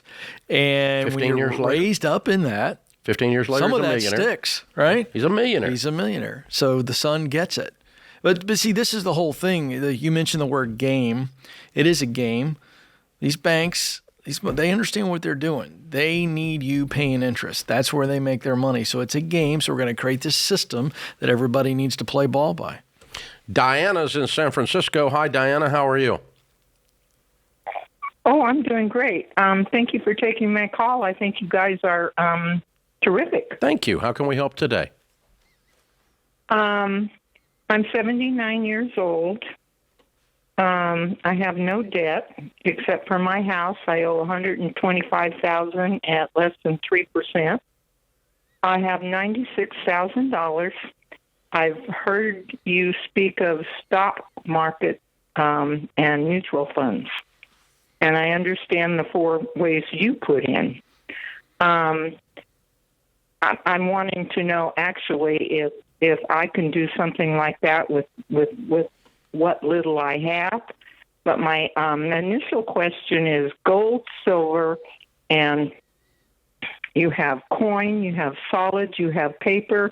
How are you feeling about gold, silver, I buy my investments, Diana, based on track record, and the track record on gold over the last 50 years is it's earned about 3% a year, average. Meanwhile, it takes you on a roller coaster ride that makes you want to throw up. But it averages out about 3%. So I don't own any gold except some cufflinks. That's the only gold I've got, or silver. And so I think I'd probably sit right where you are. If you want to move a little bit of that into some mutual funds, you could, but be very calm and very careful and learn a lot about it before you do it.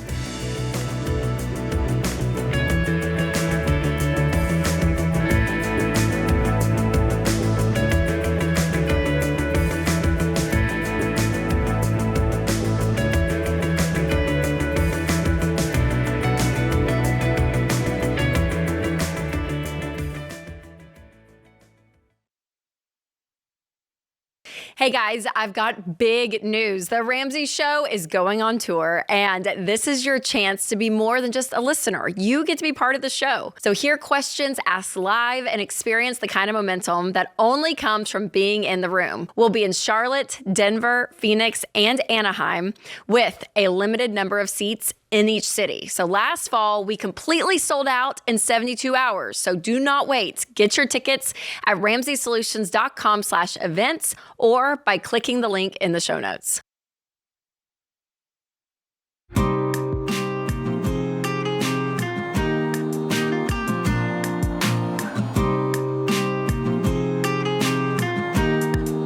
Good friend of ours just dropped by to talk about his book, Restored. Chris Brown is a pastor, author, speaker, radio personality, church leadership expert.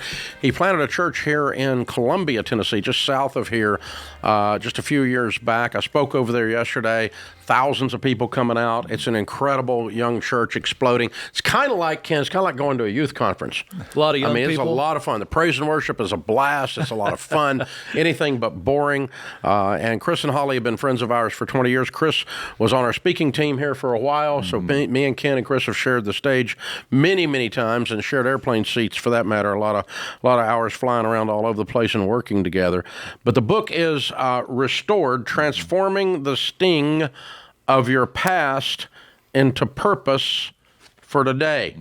And Chris, Ken, and I, of course, know your story. We've heard you tell the story many times from stage and heard you walk through what God has done in your life. But was there a specific event in your life that made you want to tell this story now? Actually, it was a story from being at Ramsey Solutions. It was a story of my first time I ever spoke at Catalyst, that conference back in 2015. It was probably my first big event, and we had a time where we got in a boardroom, and we dissected the talk in front of the board. And I was super stressed out about it. And we dissected it, and I was talking a little bit about my past, but I was not peeling off the layers, and I was not vulnerable. And someone spoke up in the room. I won't mention anybody, but his initials are DR. Yes, right. Sounds familiar. He spoke up and he said, "Hey, Chris, people are going to see you on that stage, and they're going to perceive something like a silver spoon kind of guy who's always had it right, and you need to be more vulnerable." And I was scared to kind of pick that scab of a traumatic childhood and some really bad things that have happened in my life. And it was at that moment I realized that I need to be more vulnerable and more honest about my past and to steward it. Of course, we are all like big, huge fans of stewardship and love to raise the banner of stewardship all over the place. But one thing that we need to steward, all of us, and those of you listening in, is we need to steward our past and steward what's happened in our past so that we can have purpose today with that pain. Yeah, you know our audience well, Chris. You know some of the emotions. You know the stories all too well. And inevitably, there are a lot of people right now watching and listening to you, and they're in some deep pain. Yeah. Maybe some relationship stuff that is causing them to make financial decisions that are causing more pain, whatever it is. Yeah. To the person who is in the middle of it, feels almost like it's unbearable. What would you say to them? Yeah, and actually, a lot of the book, I kept this audience in mind because being on this show, call after call of mistakes, of shame, of regret, of guilt, of money mistakes, relational mistakes. I would say the goal is that we would take our pain and it would turn into somebody else's hope. I want someone to read this story and read the things that have happened in my life. It's the same thing with you with your bankruptcy. We hear what happened when you came out of the bankruptcy, and it gives people hope of, you know what, if he can get out of that hole, then I can get out of the hole that I'm in. And so I think Proverbs 13:12 says, hope deferred makes the heart sick, but a longing fulfilled is a tree of life. And so the goal is to, just like the mission statement here, is to inject hope into people's life. And if you're listening in today and you've made some mistakes, I love this line when you're speaking, you said, who here has ever made a mistake in your life? And then everyone goes, raise their hand. You know what that makes you? And you say 13. We've all made mistakes with money. And so that would be my prayer, is that everybody listening in would say, hey, yeah, I have made a mistake. I can own it, but I want to steward it and maximize it for future. I want to inject hope into someone else's life. And sometimes the mistake you made, and sometimes it was a mistake other people made. I mean, the trauma in your childhood is not your fault. Yeah. That's the situation around parents that were screwed up and family situation that was dysfunctional and all that kind of thing. And it leaves you without food, or it leaves you without shelter, or it leaves you without comfort. And that's not that you're a victim of that, but it's still something. It's still a part of your story, and it still has value. Yeah. Well, you used the word victim, and of course, you guys have all heard it before. We can have a victim's mentality or a victor's mentality. The sting is going to be there in your past regardless. So it's, what are you going to do with it? Are you going to suck the nutrients out of it and make sure that you use it and maximize it and leverage it? For me, I'm a believer. I'm a faith-filled person. So for me, it's leveraging it for the kingdom, leveraging it for eternal impact.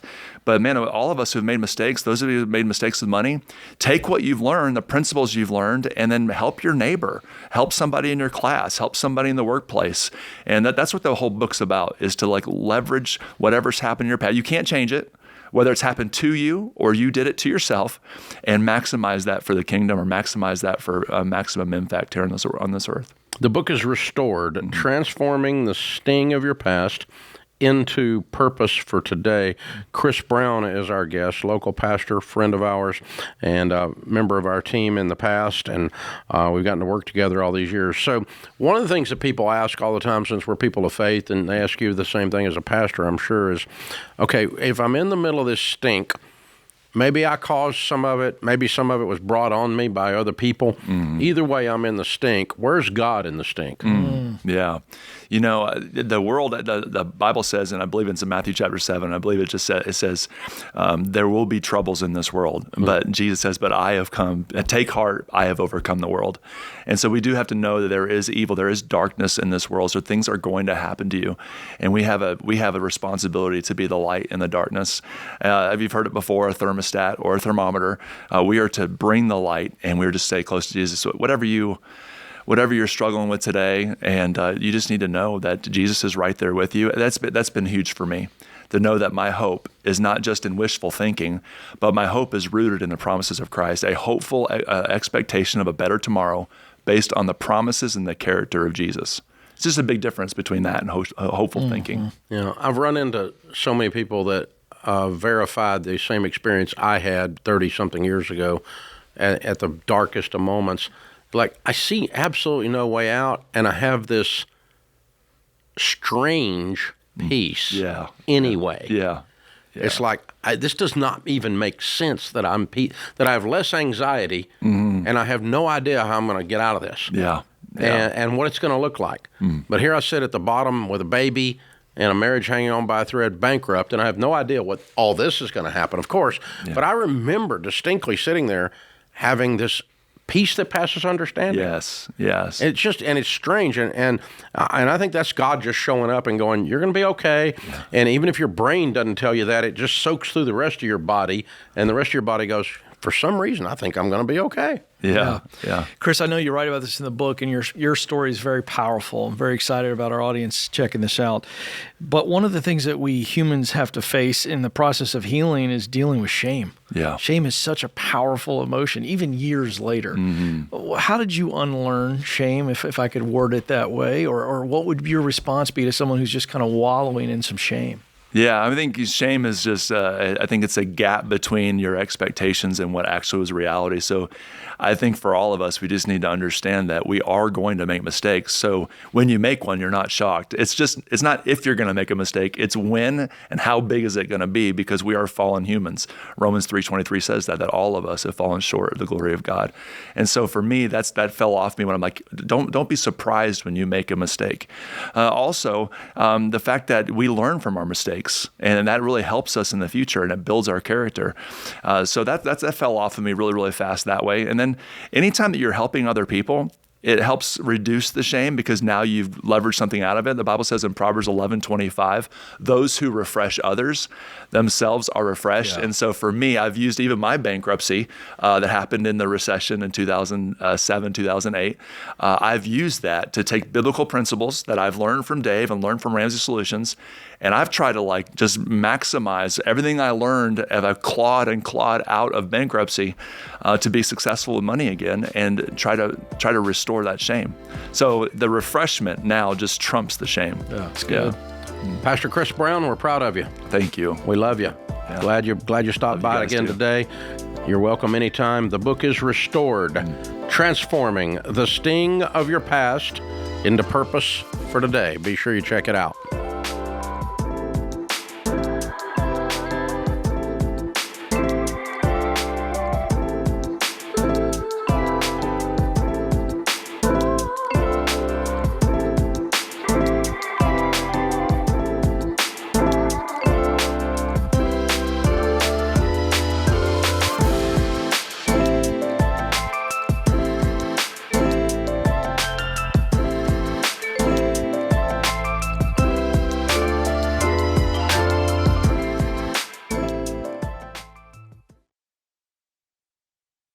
Hey guys, Dave Ramsey here. Every day on this show, we help people work through real money problems and figure out what to do next. Now, you can get that same kind of help anytime with Ask Ramsey.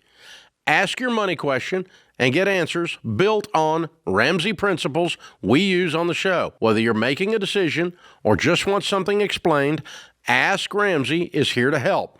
It's fast, simple, and free to use. Go to RamseySolutions.com and try Ask Ramsey today. That's RamseySolutions.com.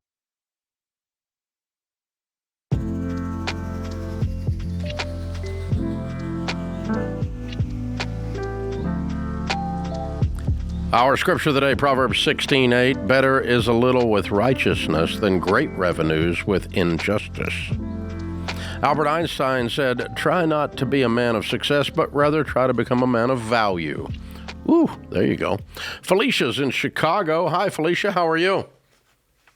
I am so well, Dave. It is a beautiful day, and I'm on this side of the grass, so I am praising the Lord. I love it. I love it. How can we help? All righty. So I am a 23-year-old blue-collar homeowner from the Midwest.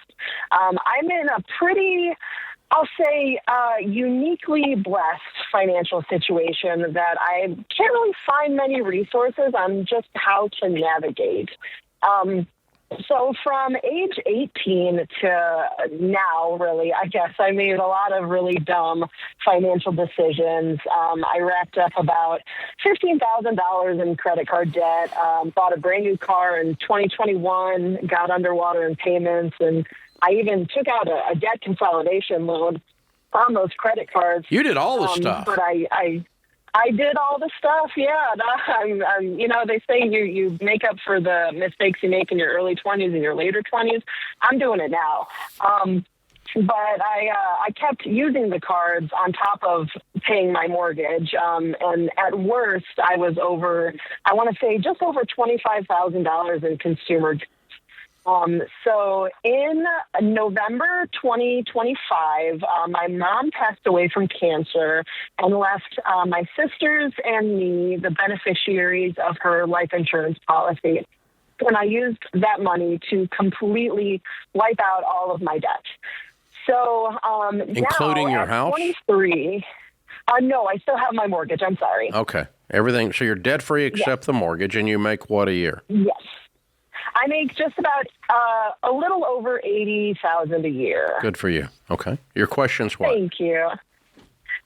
So I guess my question is that just how should someone who just escaped debt manage money responsibly when they've never had a savings before?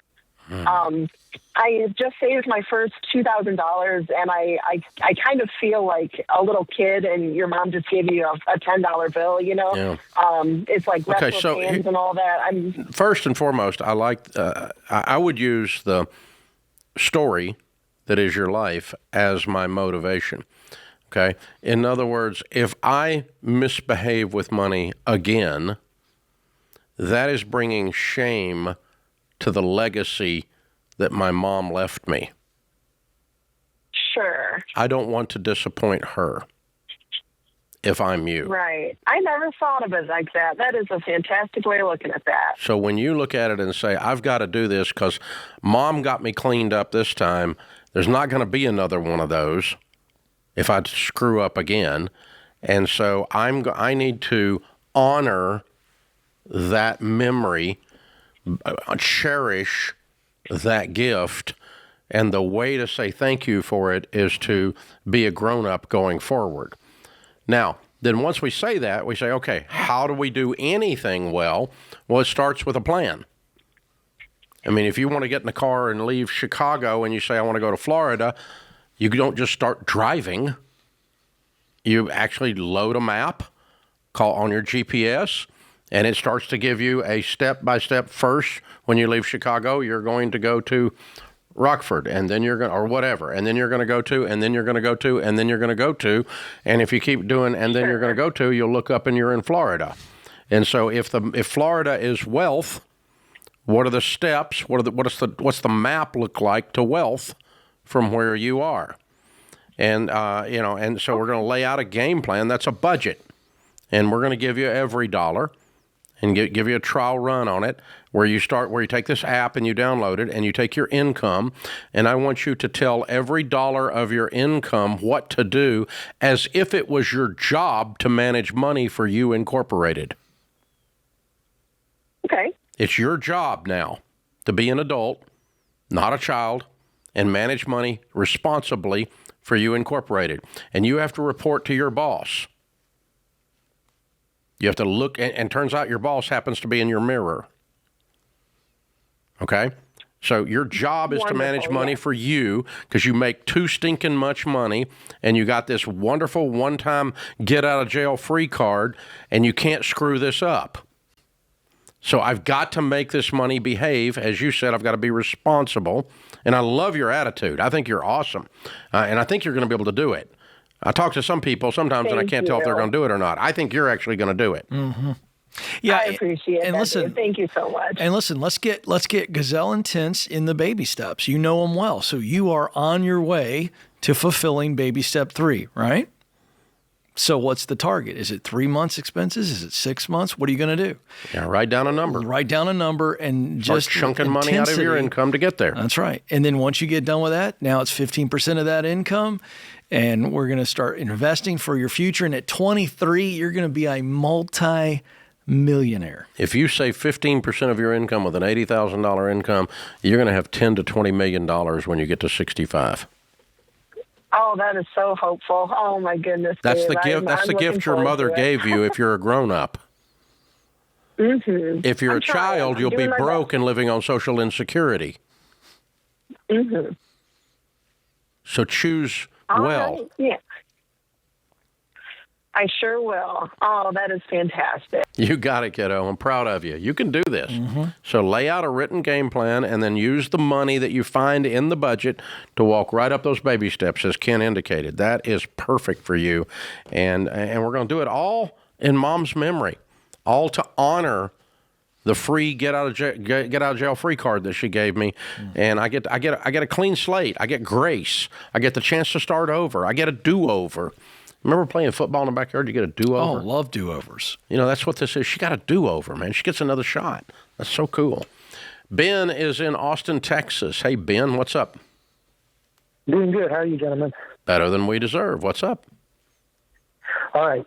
I am, things are going well financially. A few years ago, wife moved out. We're going through separation. Comes with lots of lawyer fees.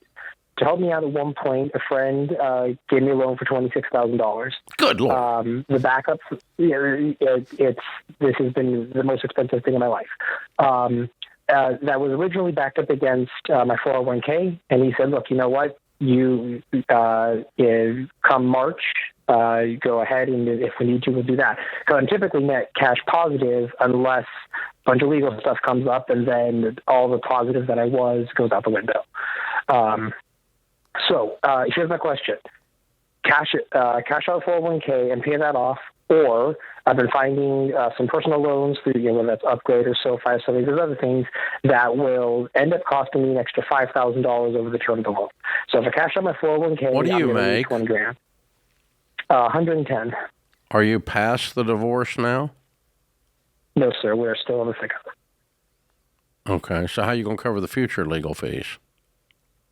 That's part of the issue. I am currently. Okay, so this guy loans you $26,000, and he wants it back before the drama is over. When he lent it, it was the deal was he would have it back by March. Yes, sir. And what made you think you were going to have $26,000 by March? Honestly, sir, at the beginning of it, a couple things. One, I thought I was going to be net positive enough to pay off most of it. Net positive on what? Well, so, sir, typically I'm net positive $2,000 a month. Oh, you're talking about your income. You were going to make enough income to pay him back by March. When did he make the loan? Yes, sir. September of last year. Well, honey, you're not going to make $26,000 from September to March at $2,000 a month. Absolutely. So initially the plan was I wasn't going to be able to pay off the full 26 by then, but I was going to pay off a lot of it. So, and to be honest, sir, I need to pay the lawyer, and that was where I was at. So how are you going to pay the next lawyer? Not sure. Yeah, this is a mess, dude. All right, so I would borrow money to keep from cashing out your 401k because it's less interest to pay your friend off. And you guys got to slow down and do a little math here before you do these deals, son. That puts this hour of the Ramsey Show in the books. We'll be back with you before you know it. In the meantime, remember, there's ultimately only one way to financial peace, and that's to walk daily with the Prince of Peace, Christ Jesus.